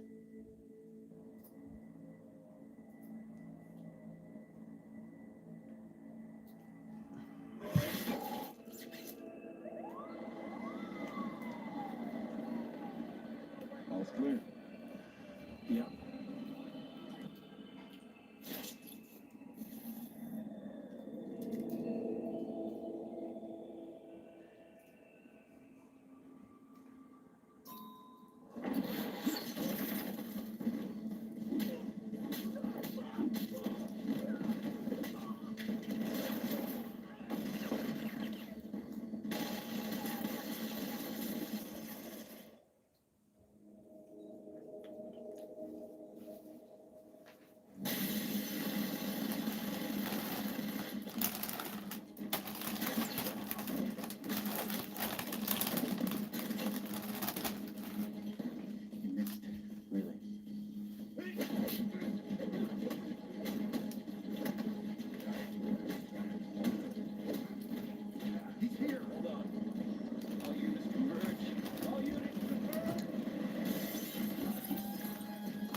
Thank you for coming.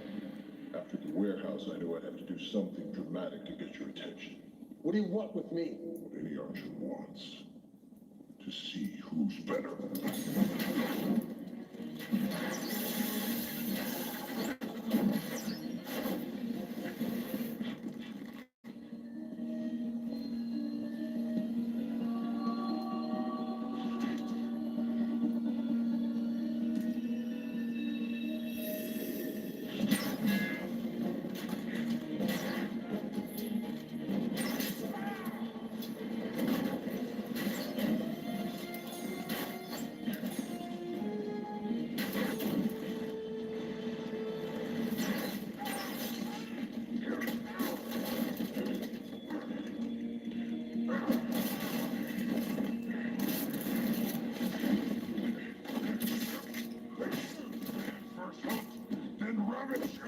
And now you!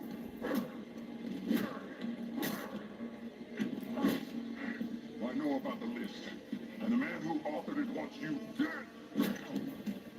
They call you the Hood. Let's see what you look like without it.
There's a problem in Quadrant 4.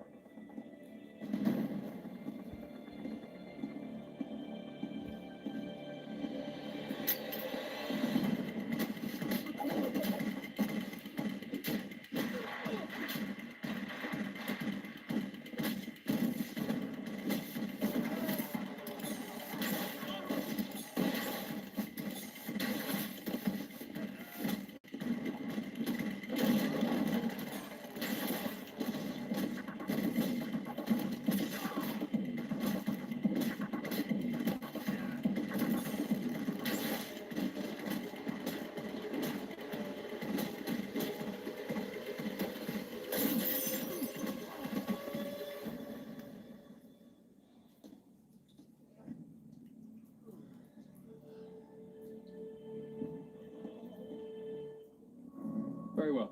I'll be in touch. Can I help you? No. I wasn't talking to you. Malcolm Merlin, you have failed this city. And how have I done that? The undertaking. It ends now. Oliver, the device is gone.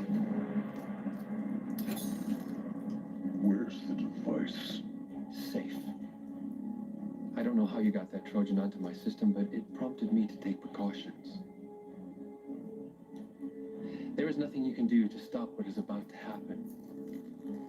And you shouldn't. This city needs what is about to happen in order to survive. The people who are destroying it from the inside need to be erased from the map. Fine. Let's start with you. Ironic, isn't it? Last Christmas, I almost killed you. A few months ago, you saved my life. And now you're here trying to kill me. You should make up your mind. Done.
me ice you!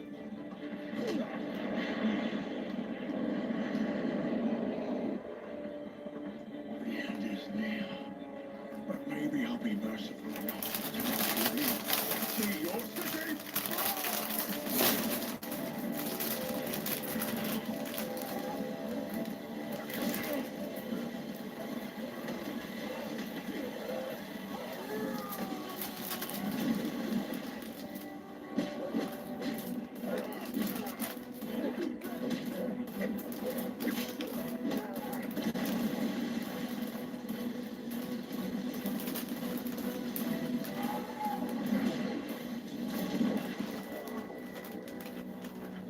We both know there's only one way that this can end.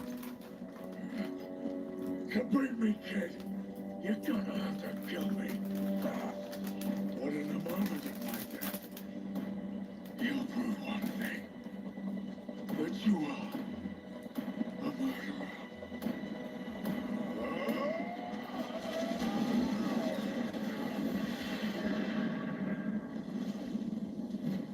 What are you gonna do, kid? Stick me with a cure? It doesn't matter. I'll keep my promise. I'll take away everything and everyone you love. Sarah was only the first.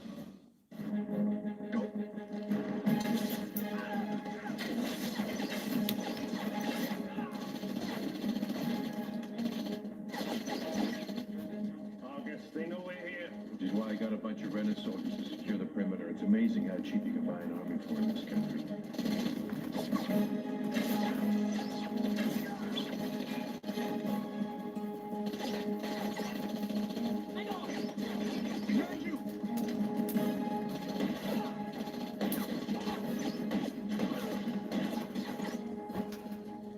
I never said I didn't know how to use a gun.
I was 11 years old when I killed my first man. I remember the look on his face when the light went out behind his eyes. Such a subtle change, almost imperceptible, between life and death. And I felt ashamed. I'd stolen from that man the most precious gift of all, life. But I also felt something else. Pride. Because I had taken up arms against someone who sought to do ill against my family. I realized what I had done was necessary. You see, I had replaced evil with death. And that is what the League exists to do. And I have killed several thousand more men since then. And the world is better off. Your last life. You have lived your last day. We are ready. I'm envious of you. You'll see her before I do. Fight me, boy. You're armed. I'll take your blades from you once you are through with them.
longer than most.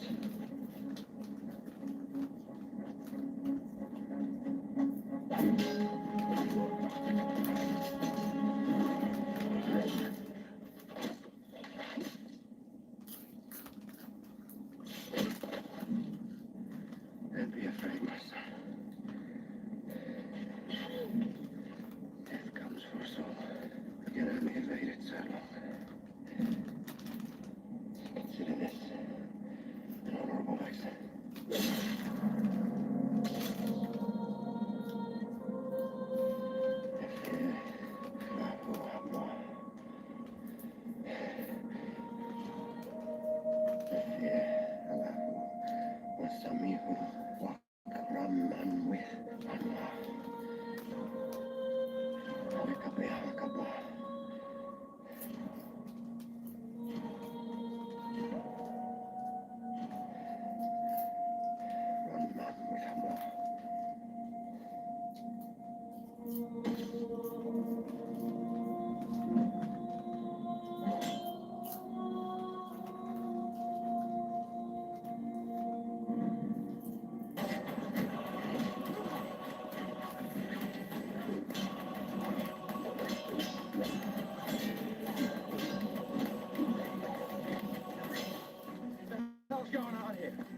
We're in the middle of a citywide crisis. I don't have time for this. We got 2 suspects up on the dam.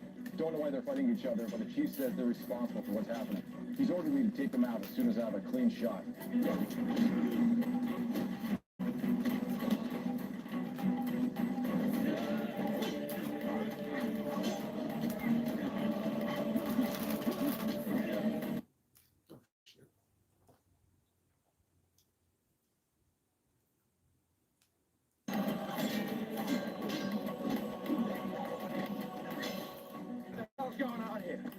We're in the middle of a citywide crisis. I don't have time for this. We got 2 suspects up on the dam. Don't know why they're fighting each other, but the chief says they're responsible for what's happening. He's ordered me to take them out as soon as I have a clean shot.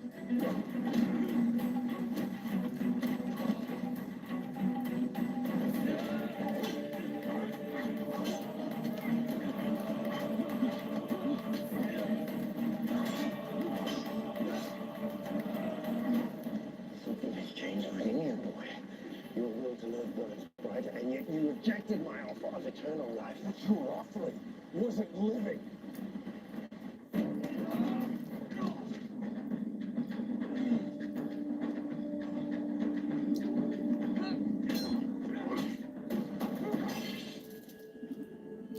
Power serves you no interest.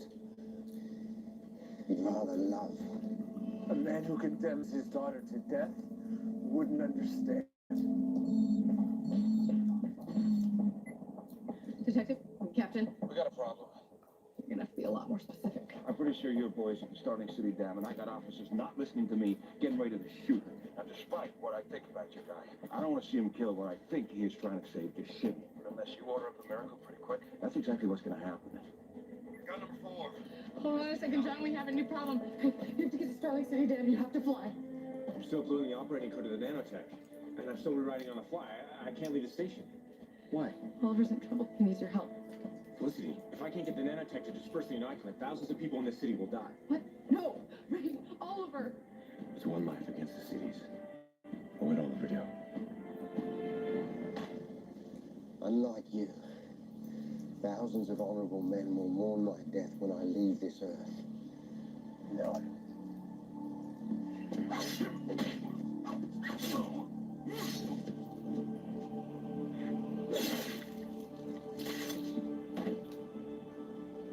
They will kneel before the next Ra's al Ghul.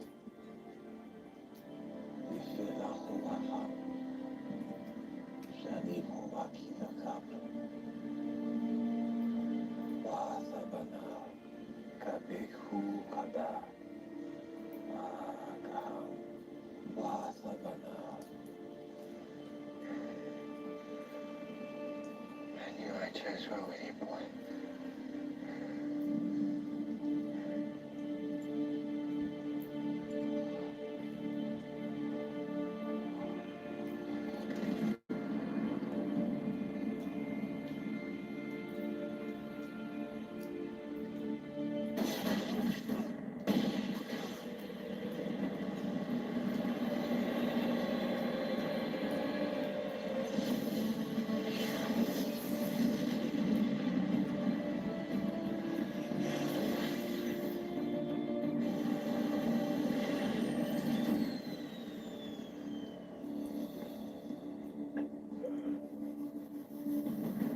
I could figure out how to get this thing off, I would be kissing you right now.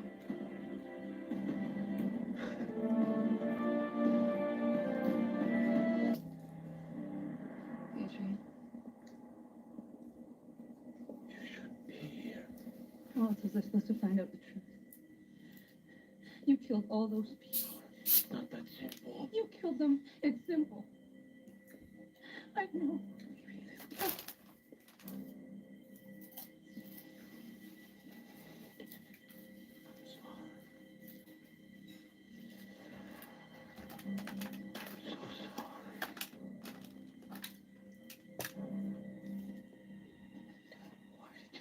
Come here. Get you to stop. You have to stop. You have to stop. I can't do that. Please, whatever this is, whatever you're doing. You tell the police. No. You tell them. Do it. I'm gonna take care of it.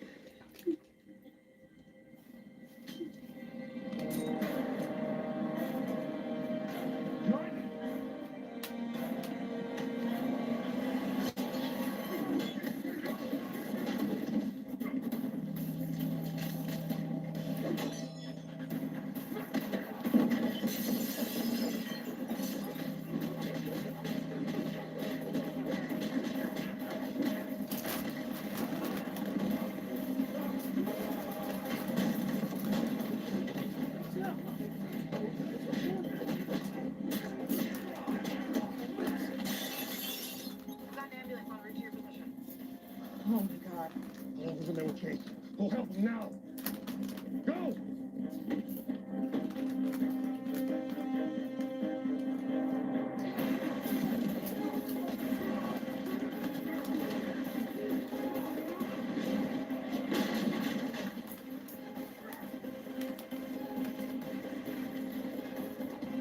I told you, Oliver. I'm not gonna kill you. And you can't kill me. Yes, Adrian. Yes, I can.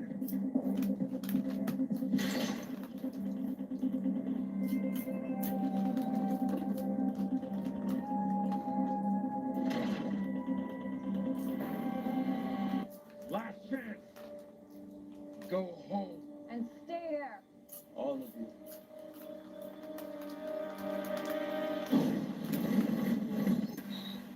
And what do you think that's going to do? Bullets bounce off of me. This arrow won't.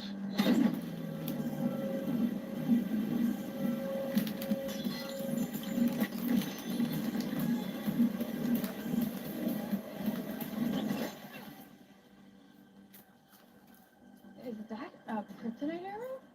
Why do you have a kryptonite arrow? In case an evil you ever showed up.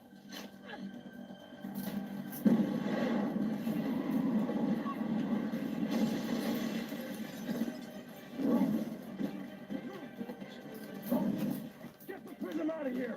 You alright? I'm pissed. Take it out on that.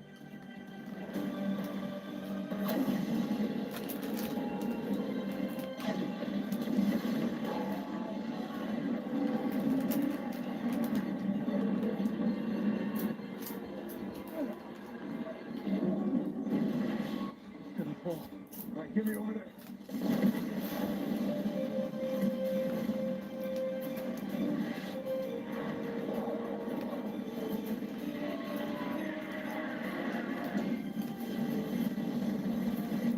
Get the workers to safety.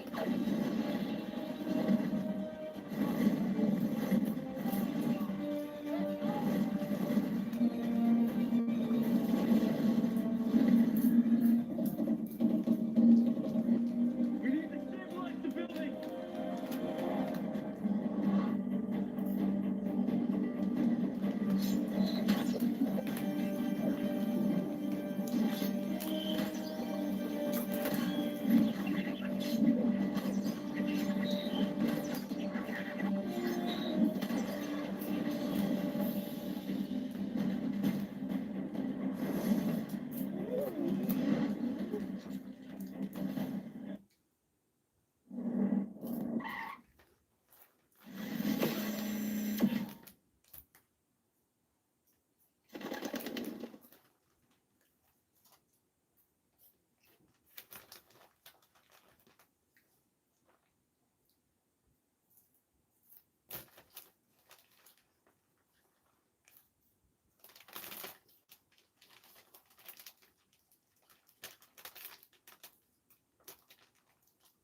Ehrlich Pest Control.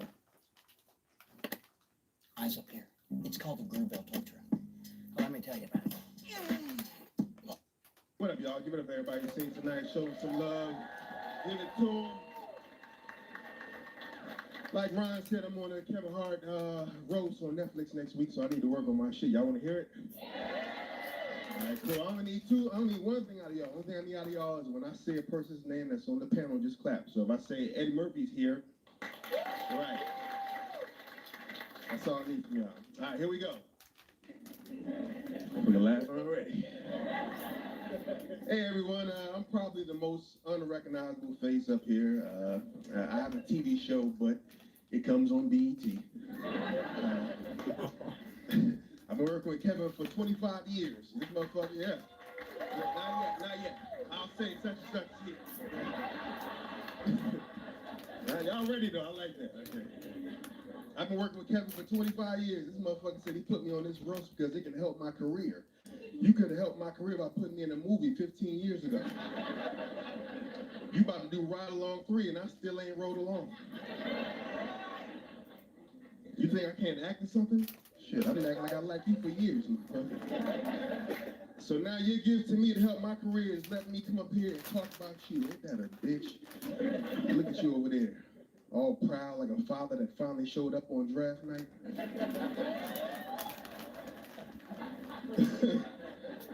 You arrogant fuck. When Kevin first told me about the roast, he said Tom Brady did 100 million views, so mine will probably do 200 million views. This stupid motherfucker think he more famous than Tom Brady. Tom Brady has 7 Super Bowl rings. That's like 7 Oscars. You're 46 with a Kids' Choice Award.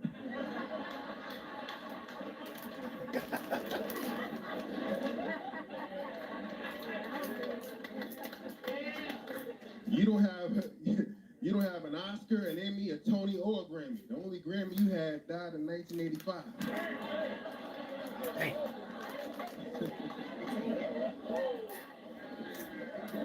Oh no! Grammy died. Where we gonna live now, mama?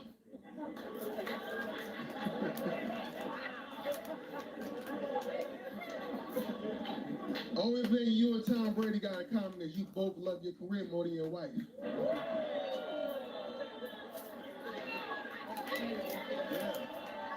Yeah, it gets dark.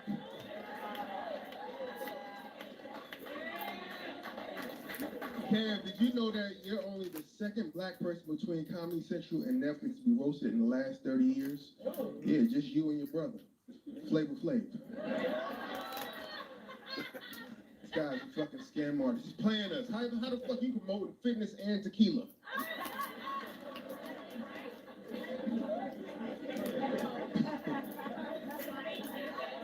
You want to have a good workout? Have one of my Vitamin Hustle vitamins. Then put on my Fabletics gear. Train real hard, then go home and drink yourself to death with my tequila. You don't even drink that shit yourself, motherfucker. The Rock is here. Yeah, The Rock has been carrying you for years now, Kev. Yeah, and he's washed. Sick of your shit, Rock, you fucking sellout. Always playing a white guy in movies. Nigga, please. You know white guy's named Dwayne. If you apply for a job at Target and you write Dwayne Johnson on it, that shit's going in the trash. That's a DEI joke, Kev, you stupid motherfucker. And let me chill. I don't want no smoke with Rock. That's what almost killed Lamar Odom.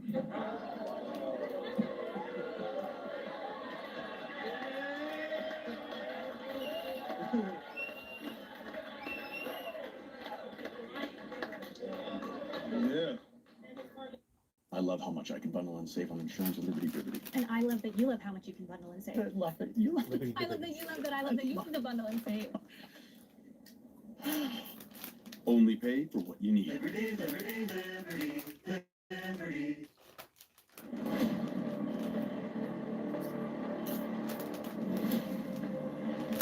The other guy is almost Spider-Man. ticks, dogs. Car's ready. Ready already? Get a quick, quality 15-minute oil change service at Jiffy Lube. Congratulations on your new home. My name is Kateria, and I'm your personal energy solutions specialist. Your family's comfort is our priority. Shipley Energy provides reliable heating solutions tailored to your needs and are Dave Chappelle's here. Yeah. Yeah. Dave's here, stealing more money from Netflix. Yeah. I saw your last special, Dave. Some jokes would have been nice.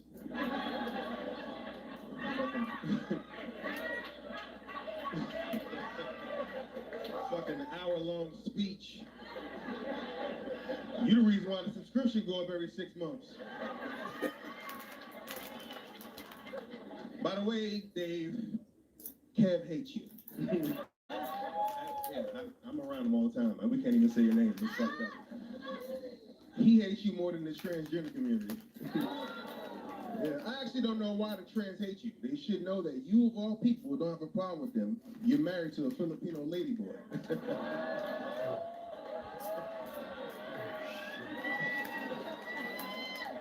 Oh, that's not good. Yeah. Anybody can get it. Yep. Jeff Ross is here. Yep.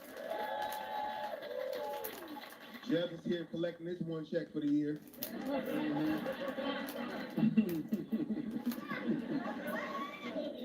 I almost said no to this roast because they say you shouldn't talk bad about people because then you start having the same problems that you make fun of. I mean, look at Jeff. He's dying. Jeff is the only kid Michael Jackson visited in the hospital that lived. Make a wish, motherfucker. Where the fuck are your eyebrows, man? Like a white Whoopi Goldberg.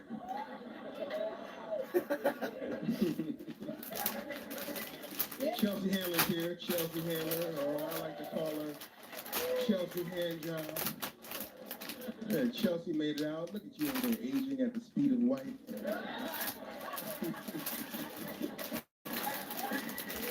Take a picture of her right now. Guarantee you won't recognize her by the end of the night. All that makeup on over there. Casket ready. I can't wait till they do a remake of Golden Girls so you can get a fucking job again. You be like a less fuckable Betty White. And I'm not talking Betty in her prime. I'm talking Betty right now. Yep, Betty's dead.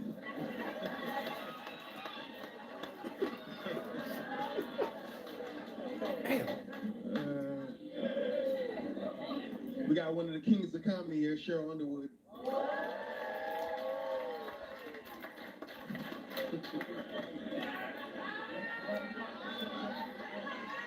Yeah. There's been convo about a biopic on Kev's life. I think you'd be great to play his dad, Cheryl.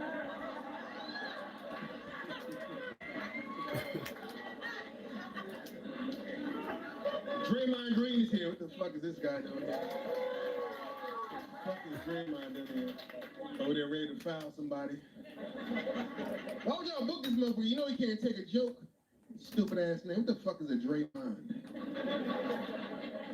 Your mother didn't know who your father was, so she just combined two of the guys' names.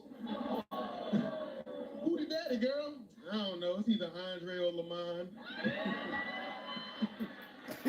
I'ma just call him Draymond.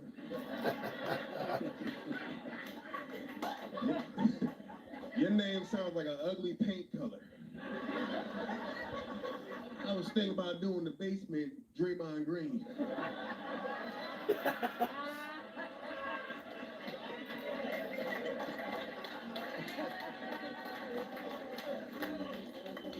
Yeah, Pete Davidson is here. Yeah. Pete is just another former SNL cast member that's going to overdose at some point. All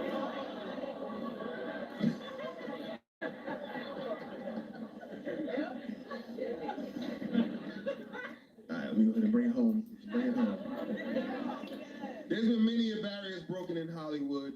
I remember there was a time where we could only have one black star at a time in a big movie. Then Shrek came out and Eddie played the voice of Donkey and Cheryl played the body.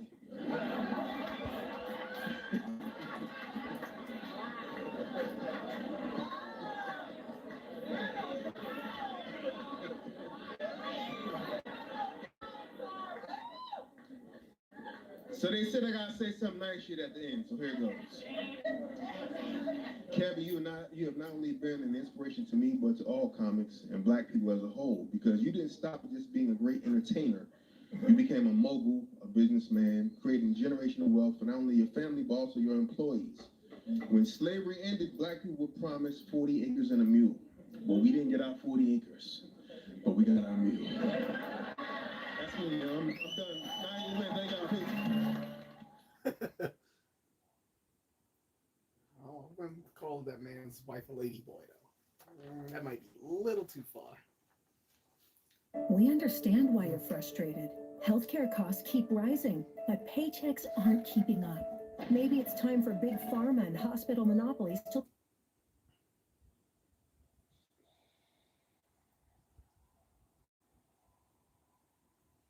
know what was happening, and he didn't know whether the situation would spin out of control.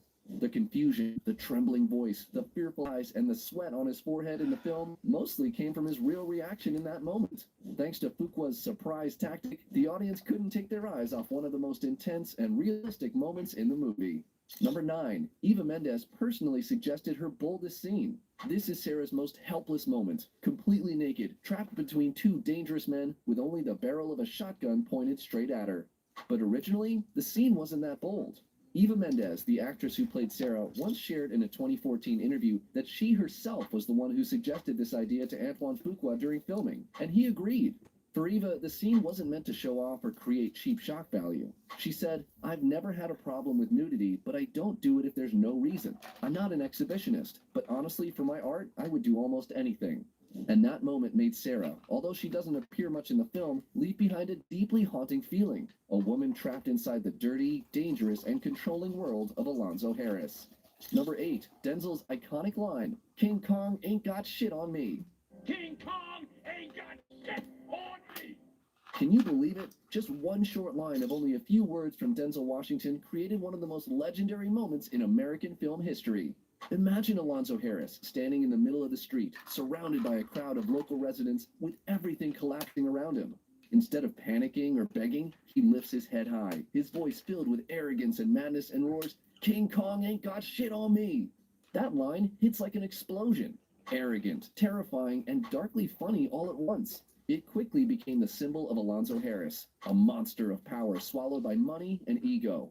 But the surprising part is that this line wasn't in the script at all. It was completely improvised by Denzel Washington on the spot while filming the climactic final scene. Director Antoine Fuqua heard it and froze for a moment, felt its power, and decided to keep it in without cutting it. Many people consider this one of the most explosive moments of Denzel's career. Number 7, Denzel almost passed on the role that gave him his Oscar statue.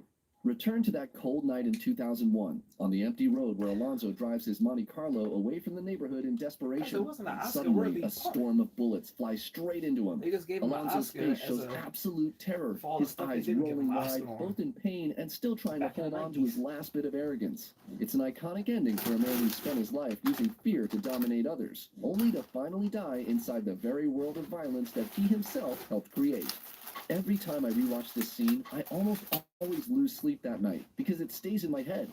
Honestly, Denzel acts with such frightening power that he turns the death of a villain into a lingering nightmare.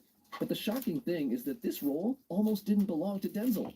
Before Training Day, Denzel Washington had built his entire career playing heroes, men of principle, and warriors for justice. Alonzo Harris was the complete opposite. A corrupt cop, manipulative, using fear to control everyone around him. The role was so dark that, that's according to what Denzel once said, representatives from the NAACP came to the set and basically asked him, "What are you doing?"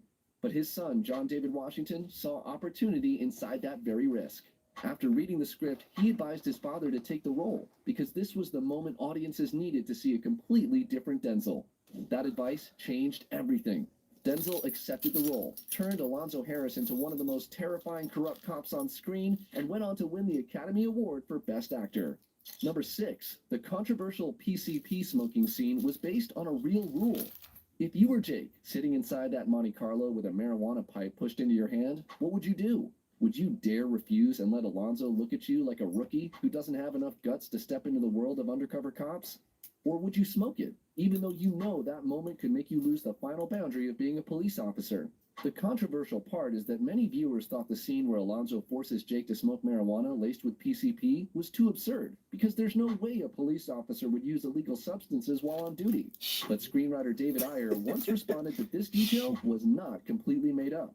He cited part of an LAPD policy that said undercover officers, in certain extremely special situations, could be allowed to use illegal substances in order to maintain their cover and avoid exposing their identity. But the terrifying part lies in how Alonzo turns that very gray area into a trap.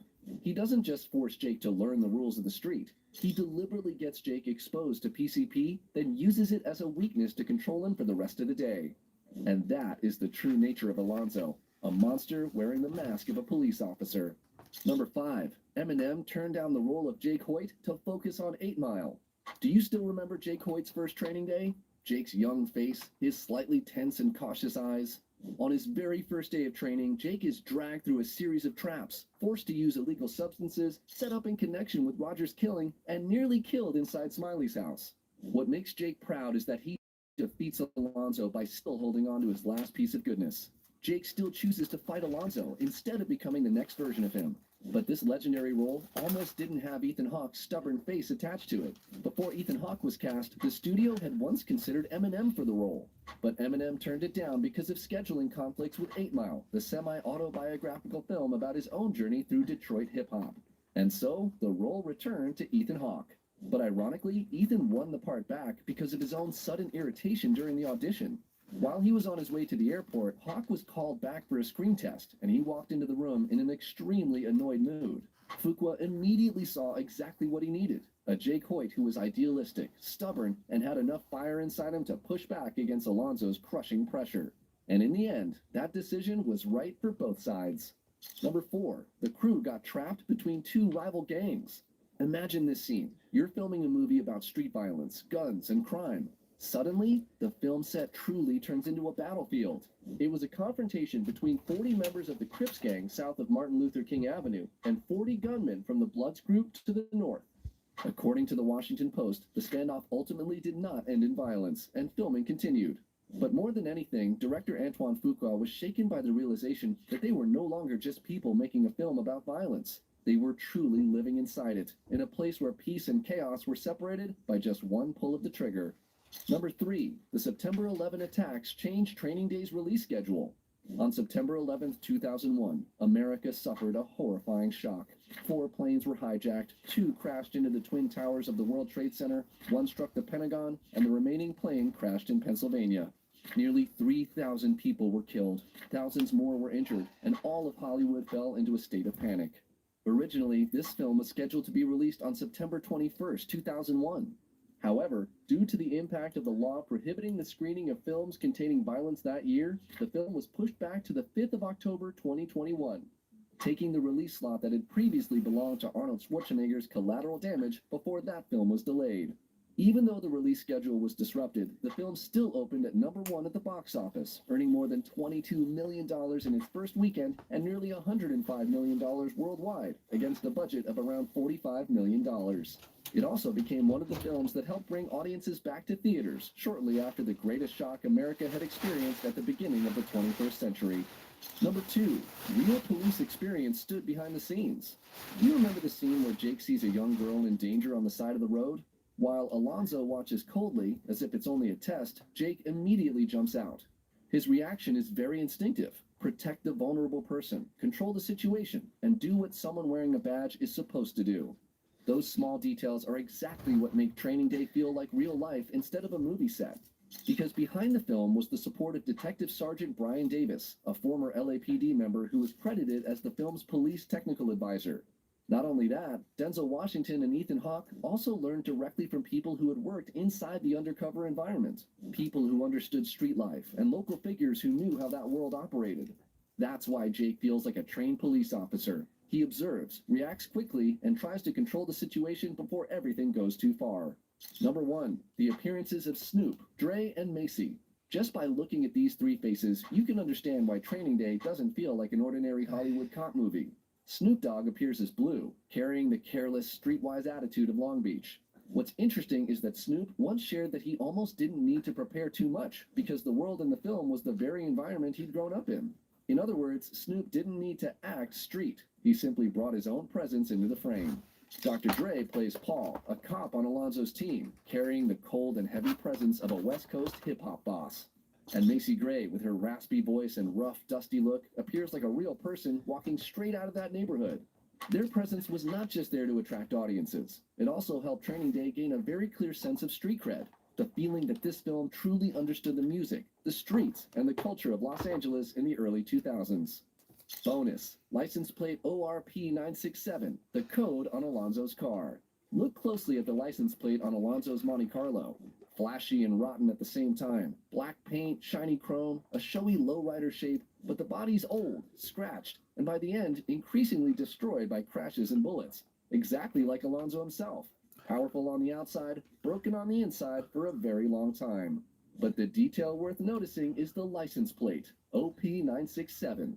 This detail is believed to refer to Officer Rafael Perez, the real-life LAPD officer connected to the Rampart scandal, while 967 points to his birth year, 1967. Most viewers would never notice it, but for those who know the Rampart story, that license plate feels like a hidden signal. Alonzo Harris is not just a fictional monster. He carries the shadow of a kind of corruption that truly existed. That's why the Monte Carlo feels like a silent character in the film, and every dent on its body tells the story of Alonzo Harris's collapse. You gotta decide whether you're a wolf or a sheep. Training Day is not just a crime cop film, but a long, suffocating day where a badge can become a weapon, and justice can be dragged down into the darkness of power.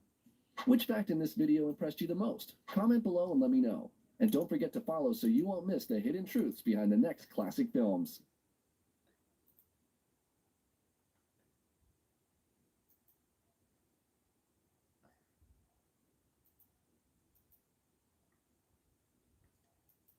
Why do people send you random snap? Like, random people try to add you to Snapchat. Like, bitch, I don't know you. I'm gonna be on my Bobby Hill. I don't know you.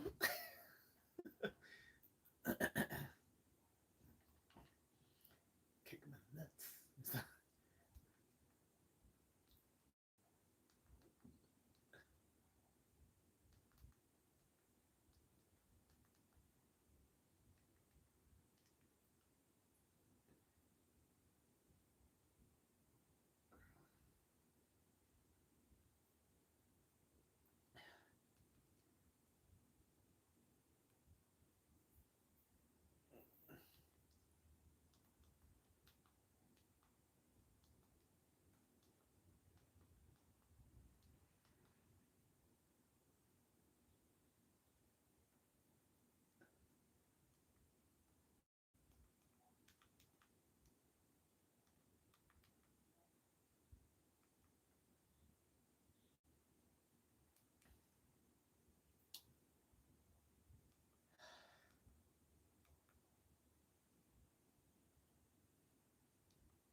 Meet EM Sense, a breakthrough in foot therapy that wraps around your foot and ankle like a therapeutic boot and attacks The Mandalorian.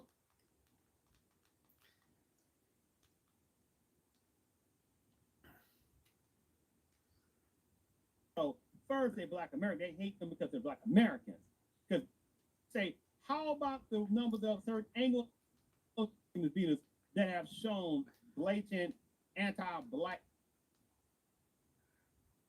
Supergirl is also a movie which is going to happen this year, hypothetically at least. Directed by Craig Gillespie. Oh my God!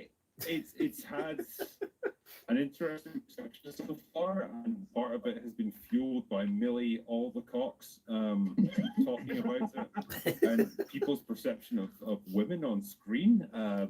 which ruffled a few feathers. But now she is taken to Variety to clarify her opinions on this. Thank God. And she's doing a Rachel Zegler, guys. I'm not going to lie to you.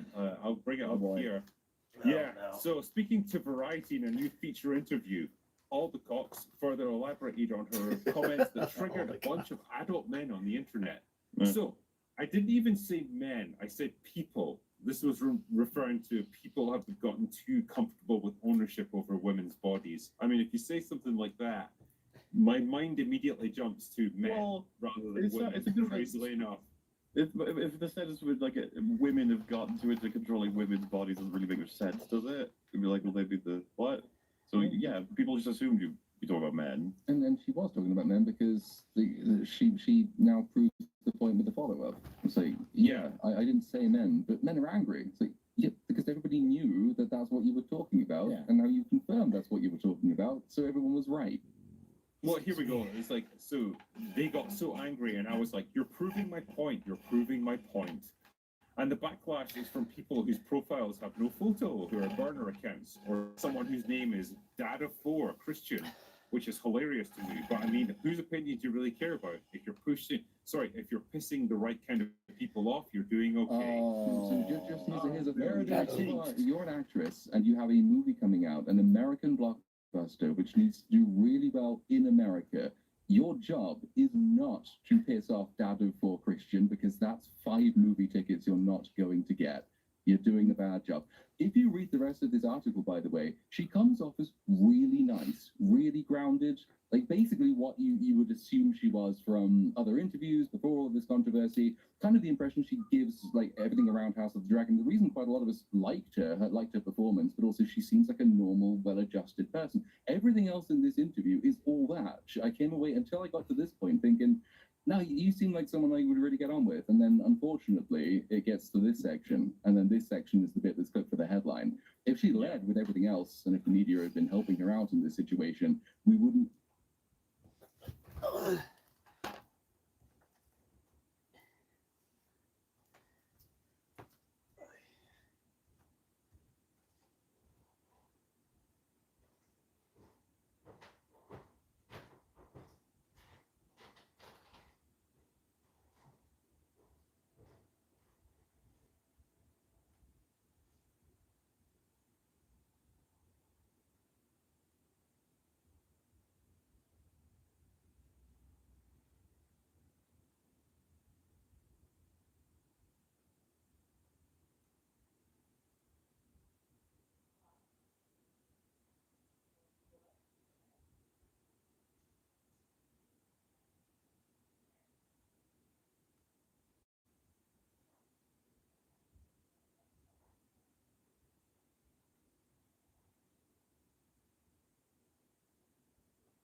Oh, I'm so full.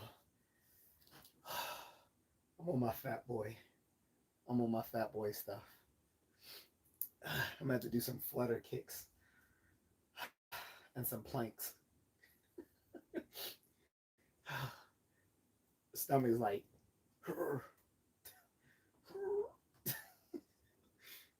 Be in this mess, but unfortunately she's doing the Hollywood thing. Still want some Hollywood wouldn't motherfucking have to say fruit lines snacks, like though. this, otherwise they Kid, wouldn't what get y'all talking employed. about? Well, What you talking about? and it's such a like confrontational attitude to take towards people because exactly as you said, you know, if you piss off, say, you know, Christian father of four, it's like, well, that's one person who's not going to be taking their family to go watch your movie. But at the same time, it's like you are literally employed to sell the product to people. You're an actor, sure, but like when you're in the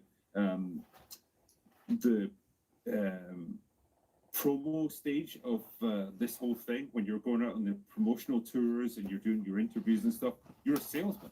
You're there to sell your product. Your product is the movie, and you need to sell it to as many people as possible. And if you're going to take this attitude, like, hey, I did a dumb thing that annoyed a lot of people, and you know what? That's a good thing because I pissed off the right people. Like, well, you're going to piss off more of the right people that you could theoretically have had as customers. Is that really what you want? I mean, it's the Eric Kripke approach, I suppose. Like, hey, the only people who still watch my show are like the quarter of the audience that I once had, but like they 100% agree with my politics, and that's great. Well, okay, awesome. Well, this is the major issue with majority of actors getting most of their money up front, that they don't realize that what they're saying, because it doesn't affect their bottom line, it affects the movie's bottom line. They've already been paid. So.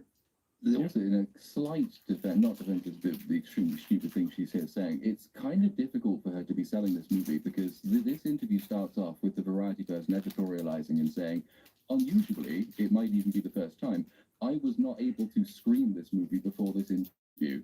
And Millie Alcock said she hadn't seen it either. We're what, like a month out? So I don't know how unusual that is in Hollywood, but I mean, it seems to me like Variety seems a bit perturbed by the fact they haven't seen the movie first. They don't know what edit they're going with yet, okay? You gotta give them a second. They're figuring it out. They've got to go through all those test screenings. Like, I mean, I think it's unanimously agreed amongst this panel, like, Supergirl is going to flop hard. No one gives... Well, the fun fight was, would it lose more money than Mando and Grogu?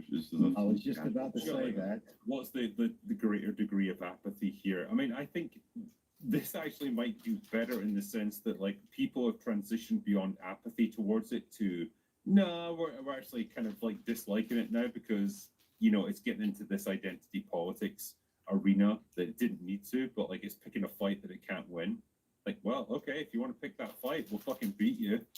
Fine. Good luck to you. Well, Paul Tassi on X dropped a doozy about he doesn't think that Supergirl is going to do that well. And there's a comment in the article. I know, what a shocker, right? There's a comment where Millie says, well, I'll be wearing my costume sometimes, but you might mostly see me in jeans and a ripped t-shirt. She's called Supergirl because I want to see a hot-looking woman, well, not in Alcott's case, as Supergirl, like Laura Vandervoort in Smallville, who was awesome. She's my favorite.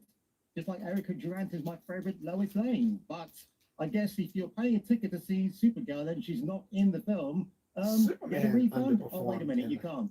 So that's how Warner Brothers makes their money. How is a derivative character like, going to do there's better two strands than the to this. biggest Like, on the one character hand, it's, in DC Comics? I don't think there's a huge amount of enthusiasm for this character and this iteration of this character like, within the James Gunn DC universe because he's the biggest superhero in the world. He's failed to like capture the public's imagination with Superman, and if he can't do it with him, how is that good luck derivative doing it character? with Supergirl. She's a fucking like subsidiary character that needs. She needs a strong franchise to prop her up. But to Star-Lord. like the version of Supergirl that we've seen in these trailers, she's the drunken, messed up party girl who's not here to like live up to your expectations. A drunken super slut. Well, fuck off then, I guess. Like I don't care about you. If you don't care about yourself, why should I as an audience member? Like there's nothing that you can offer that's going to get me interested. And yeah, well, when you also pair that with an actress who doesn't seem to give a fuck and like is straight up out to antagonize the audience, Well, you've got yourself another Snow White in the making. So I like Sasha Cali in the Flash. Supergirl, she was great. She should have been given a second chance, but James Gunn took over, and that was it. We never got that shot again, sadly.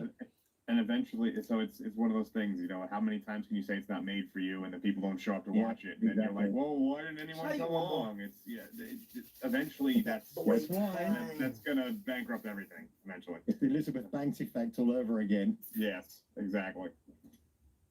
Yeah. We don't need you to support our movie. Well, turns out you do, actually. That's No true. one's gonna watch it. It's a little important for customers to want to go to a movie and feel welcome. And as Platoon said, Hollywood can't afford the DCU can't afford this. Hollywood can't afford this, and they're still doing it. They need to shut up.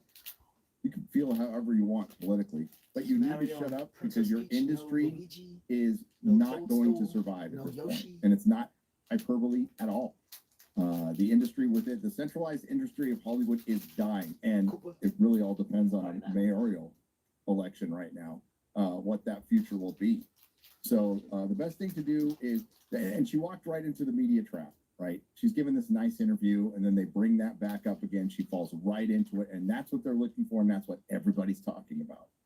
So you think their agents would make them a little more savvy, but they just keep doing it. Oh, well. Movie's probably going to suck anyway. The thing is, yeah, that's the thing, because like there's what we get from her in interviews, but there's also like what we're actually going to get from her on screen as Supergirl. And the winning move, I think, would have been to go for a Wonder Woman type approach where she's like very earnest, she's warm, she's like likable, she's like trying her best in very difficult situations. What we get instead is like, no, and as I said before, like she's drunk, she's like a party girl, she's not interested in any of this heroic crap. She's messy. Yeah, she literally pisses on Superman's legacy. No, I don't need this edgy fucking like, oh, I'm too cool to care about anything bullshit. No, you should care, because you don't have the luxury of like fucking apathy now. You're desperate for people to like you, and you need to reflect that. You need to actually make people like you, because what we have right now, it's not likable. It's just an asshole. It's an asshole who doesn't care about anything. We're so fucking done with this like nihilistic superheroes are over kind of crap. If you're gonna make anything work, it's got to be earnest and it's got to mean something. I don't think they can do that, but that's where they needed to go with this. And James Gunn isn't the guy. He's trapped in like 2005 to 2012 taste as far as comic books and superheroes. The era that the Boys comic came out. That's what he's trapped in. You open your trailer with a CGI dog pissing on Superman's face. Yeah. Like, what? What are we doing?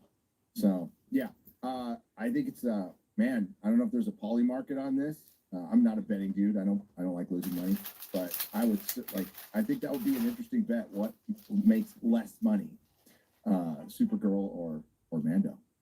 Thanks for watching this video. This is just a little announcement by me that on June 27th in Toronto, Canada, we're going to be hosting a neat little premiere for Trial by Fire and Complications, the two short films that we made late last year. There shall be an evening of entertainment, questions and answers, and possibly some debauchery afterwards if you play your cards right. All led by yours truly. It's one night only and tickets are limited, so if you're interested, get yours booked now using the link in the description. Premium cuts of meat without the premium prices. It's an Aldi thing. We invade France Monday. We are faced with two aggressive storms. Call Eisenhower. We have a small window, but the timing must be perfect. Send my men into the storm. They'll never see it coming. We will accept nothing less than full victory. Fresher, the untold true story of D-Day. Rated PG-13. Only in theaters May 29th.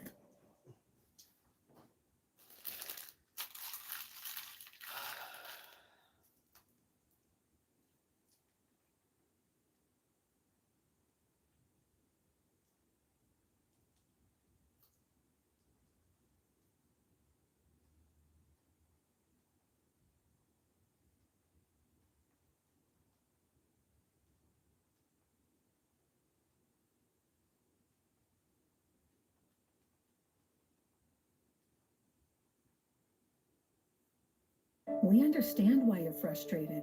Healthcare costs keep rising, but paychecks aren't keeping up. Maybe it's time for big pharma and hospital monopolies to look in the mirror. They're setting healthcare prices. America's health insurance providers work to bring costs down by negotiating lower prices for families and investing in new technologies to make care more affordable. When prices keep rising, someone has to push back. Health insurance providers do it every day for America's families. Look at this. You can make a custom comic book by bookbyanyone.com for your loved one or for yourself. Y'all, I'm always telling my wife how she's my superhero. So when I found the chance to get her own comic book, I was all over it. Look at the look on her face. This right here is from bookbyanyone.com. When I said the dialogue, the pictures and everything are on point. So let me tell you how this works. First, you go to bookbyanyone.com, okay? You're going to scroll on down and you're going to select comic book, okay? Then we're going to enter in the loved one's name. Then you're going to put in some hobbies, stuff that they do all the time. The more, the better, okay? Then AI is going to generate a couple ideas for the book. You select the one that is appealing to you. After that, you upload a photo of your loved one so that AI can generate an image for that book. Book by Anyone is going to give you a comic book title, a plot, 20 action-packed pages containing 45-plus comic book panels that are completely generated by AI. You give this to your loved one, and they will love every single last page. I gave this to my wife, and she read it in under 5 minutes, and she just read it again before she went to sleep last night. If you want a unique gift, you got to get this. I just got my husband the most unique gift I've ever gotten him. A full personalized comic book starring him that he can read and be totally amused by. And it was actually created by AI. All I did was go to bookbyanyone.com. I put in his full name, answered some questions about him, and uploaded his photo. Then you can choose from a bunch of fun ideas for the comic book. Then the front cover popped up, and they even show you a preview of the first page. It is an actual professionally printed comic book with 20 pages filled with 45-plus personalized comic panels that are 100% unique and created from scratch. Order yours today at bookbyanyone.com and enjoy free shipping. I made my husband the main character of his own comic book. I made this on bookbyanyone.com and it was so easy. You just enter their name, answer a few fun questions about them, and the AI generates an entire action-packed story. You even get to choose the cover and preview it before ordering. And when it came in, just wait till you see his reaction. This is a full comic book, like 20 pages, all based on him with his own storyline. It's truly one of the coolest, most personal gifts I've ever given him. You can get yours at bookbyanyone.com. I just turned my husband into an action-packed comic book hero using Book by Anyone. Okay, we all know that Book by Anyone does nonfiction books, but did you know they do comic strips as well? The comic book has a title, a plot, and 20-plus action-packed pages all about your loved ones. In just a few taps, you can head to bookbyanyone.com, answer a few short questions, and literally, they do the rest. The comic book is AI generated, so you can put as little effort as you want into an amazing gift. I love seeing how creative the ideas are just from answering a few questions. This gift is so unique, and my husband's reaction was truly unforgettable.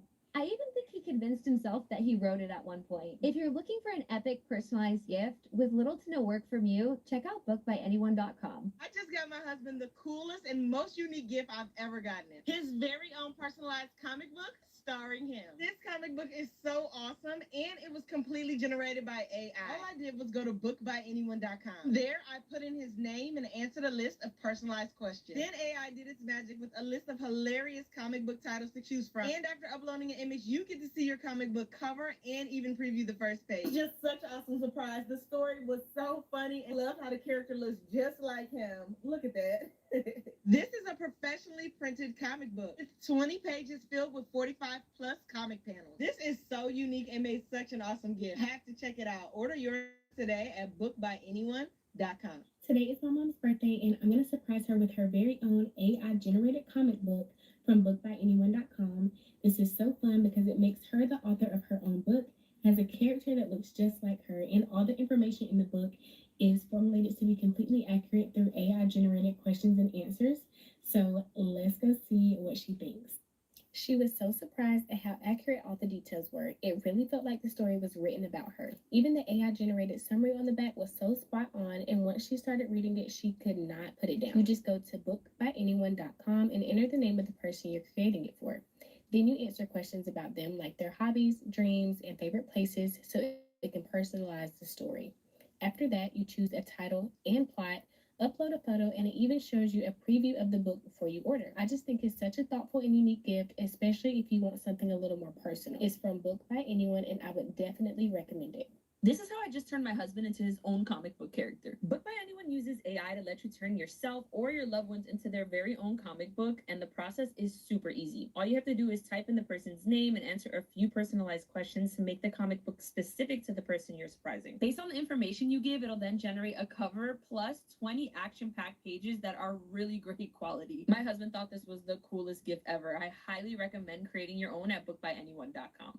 I think this might be the most unique gift I've ever gotten my husband. It's a fully personalized comic book, and he's literally the main character. I made this using AI on bookbyanyone.com, and it's honestly so easy. I just put in his name, answered a few questions about him, and uploaded a photo, and within minutes, I could see the front cover and even preview the first page. And this isn't just digital, it's a real professionally printed comic book. It has over 20 pages and includes 45 completely personalized comic panels that are created just for him. Every page is based on his personality, which makes it feel so personal and actually really special. If you're stuck on what to get someone, this is one of those gifts that they're definitely not expecting. Head over to bookbyanyone.com and make yours. Tell Mrs. Contrarian about them.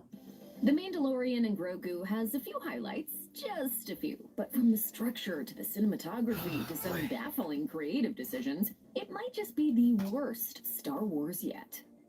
When director Jon Favreau and company were figuring out how to translate The Mandalorian into theaters, you'd think a key facet would be making it look as visually awesome as possible. What works good visually on a streaming show, even a pricey one, might not work perfectly for an IMAX-filmed project. So while you can't fault Mandalorian veteran cinematographer David Klein for trying, nothing about the camera work justified its place on the big screen. A veteran of Kevin Smith directorial efforts who hasn't lensed a theatrical feature since 2012's The Story of Luke, Klein turns in rudimentary visuals on The Mandalorian and Grogu that bizarrely often looks like a step down from the TV show. Creative uses of shadow and lighting are kept to a frustrating minimum. The emphasis on soaring X-Wings or bounty hunter scuffles ensures Mandalorian and Grogu keeps harkening back to more strikingly shot Star Wars movies of yesteryear, including recent Disney-era productions like Rogue One and The Last Jedi. For The Mandalorian and Grogu, Favreau's team opted to embrace continuity rather than what would work best for a theatrical movie cinematography. The result is a Star Wars movie that doesn't really dazzle on the big screen, something once unthinkable for the franchise. Jeremy Allen White is excellent as Carmy on The Bear. His haunted facial expressions and line deliveries are unforgettable, especially since both are soaked in baked-in anguish, suggesting how long Carmy's grappled with his fragmented psychology. Unfortunately, the aloof qualities that worked perfectly emphasizing Carmy's difficulties connecting with others are a poor fit for his Mandalorian and Grogu character, Rada the Hutt. In general, White's Rada performance sounds incredibly detached. Granted, White's underwhelming vocals have to deal with the bamboozling creative decision to digitally alter his voice to a lower pitch in post-production, but that's all the more reason to just hire a talented voice actor, since White is borderline unrecognizable in the finished product anyways. Shoot, just bring back Kevin Michael Richardson, who voiced Jabba on the Clone Wars.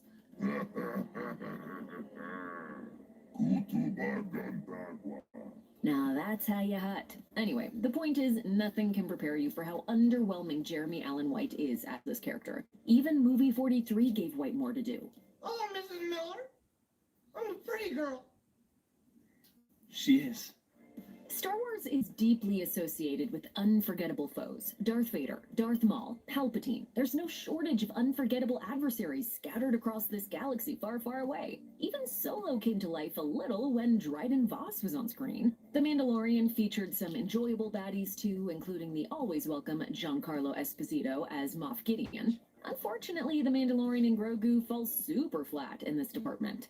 This feature fails to really deliver a proper foe that can provide proper tension for the entire movie. The proceedings constantly swap around new baddies for the two leads to contend with. Crime boss Coin is a major foe for the first act, while bounty hunter Embo is introduced midway through as a recurring rival. The twin Hutts are the closest the motion picture has to constant villains, yet even they don't really work in this capacity. They just sit around in a throne room for the entire runtime. We have shamed you forever. Without a constant villain to wrap the entire story around, The Mandalorian and Grogu struggles to have proper stakes. Even the worst Star Wars movies usually feature a compelling bad guy. Mandalorian and Grogu couldn't even get that right. The biggest way The Mandalorian and Grogu opts to emphasize that it's a bigger production than its Disney Plus counterpart isn't through necessarily a wider scope or dealing with heavier themes. Instead, Favreau uses a larger budget to deliver way more CG characters than a typical Mandalorian episode would feature. Whoa, for this price, I'll tell you whatever you want. I'm looking for a hut. Close for the night. Thank you.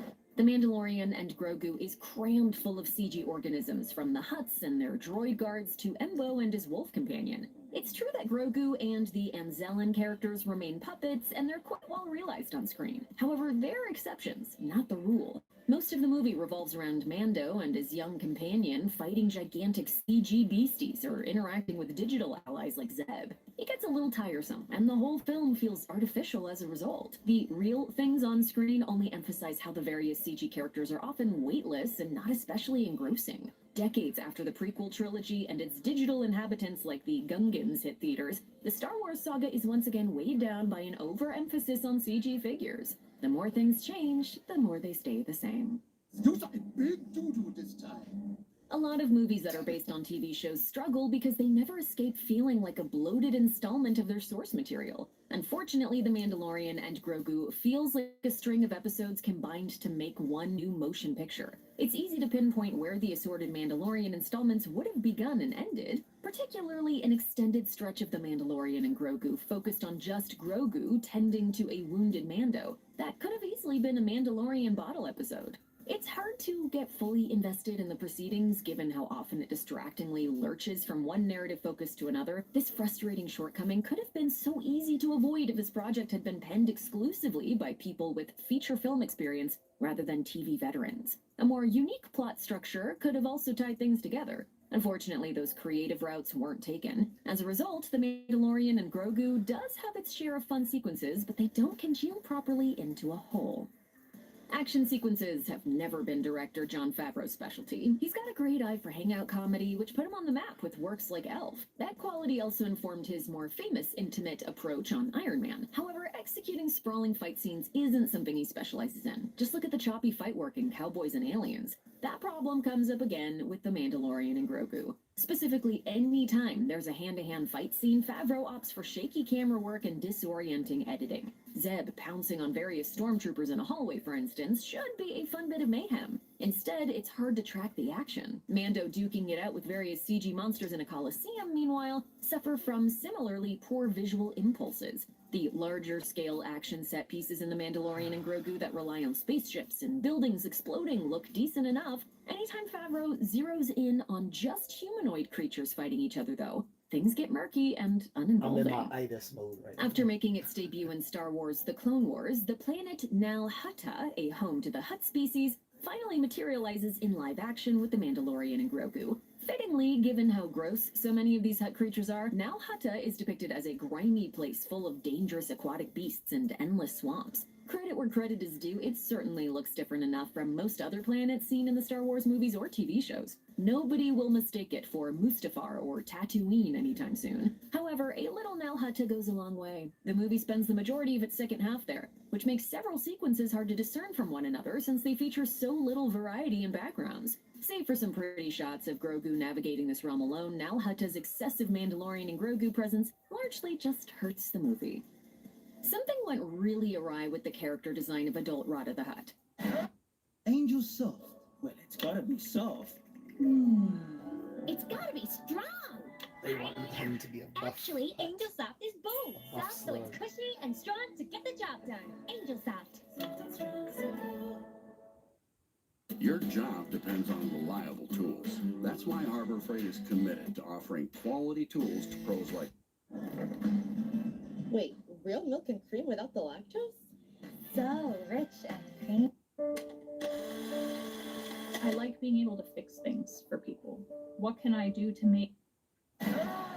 The notion of making this character the first super muscular Hutt was always going to be a strange proposition, but the execution just doesn't work. Rada being much more mobile than his father, all while mirroring him in stature and appearance, makes for a weird, uncanny valley effect that distracted us in every scene he appeared in. If they wanted to fully commit to making a Hutt that we'd never seen before, they could have gone full cartoony, like Zero the Hutt's various Clone Wars appearances. That purple-skinned beastie evoked Jabba, but his heightened character design made it a bit more believable whenever he was suddenly squirming around. In contrast, even the more subdued details about Rada's design don't work, like any close-up shots of his face when he's talking. Having essentially Jabba's face monologue about how I'm not like my father never stops looking unintentionally hysterical. Some might say that recent Star Wars installments have placed too much of an emphasis on sudden cameos. Luke Skywalker showing up in The Mandalorian, Cad Bane showing up in the Book of Boba Fett. This sort of thing can feel somewhat disruptive and make it hard for the shows to work on their own artistic terms. Plus, it can feel overwhelming for casual viewers who aren't as well versed in the lore. The Mandalorian and Grogu largely abandoned such appearances. It also eschews much of the Mandalorian supporting cast, presumably as a way of getting around real-world factors like key supporting player Carl Weathers having passed away between the show's 3rd season and this movie's release. But all of that being said, a self-contained movie should be a good thing, right? Not in the case of The Mandalorian and Grogu. It just makes everything feel empty. Instead of emphasizing new and exciting characters, there's just a bunch of CG droids and beasties littering the backdrop of this production. In trying to rectify one problem of its streaming programming precursors, The Mandalorian and Grogu plops its titular leads into a story that's weirdly hollow. Star Wars is supposed to take place in a vast galaxy, but the sparse supporting cast here undercuts that reality. This doesn't mean there aren't plenty of callbacks to previous installments, and unfortunately they're extremely distracting in their middling execution. One notable example is when Mando greets Grogu by barreling through his various Mandalorian creeds. This is the way. This is the way. Cramming all these familiar catchphrases into just seconds of screen time is incredibly awkward. Then there's the early Mandalorian and Grogu set piece where the aliens from the A New Hope chessboard come out as towering real-life enemies. To boot, these creatures mimic their movements from the game R2-D2 and Chewbacca played decades ago, right down to one alien holding another monster in the air and then tossing them away. While the Mandalorian and Grogu is more restrained in its callbacks than the Book of Boba Fett, its nods to yesteryear Star Wars media are still groan-worthy. The Mandalorian famously used a bunch of iconic 80s genre movie performers for memorable guest turns, so it only makes sense that they brought in Sigourney Weaver to play New Republic leader Ward. Being that she's the queen of iconic moments, you'd think they'd give her at least one moment to shine this time around, right?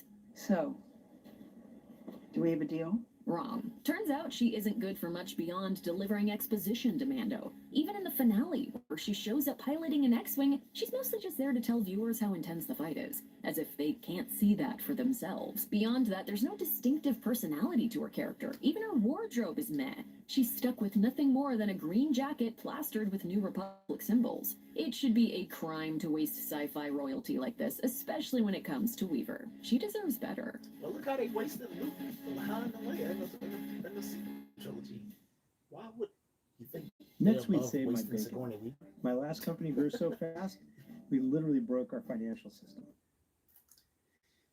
Anyway, I'm done with this.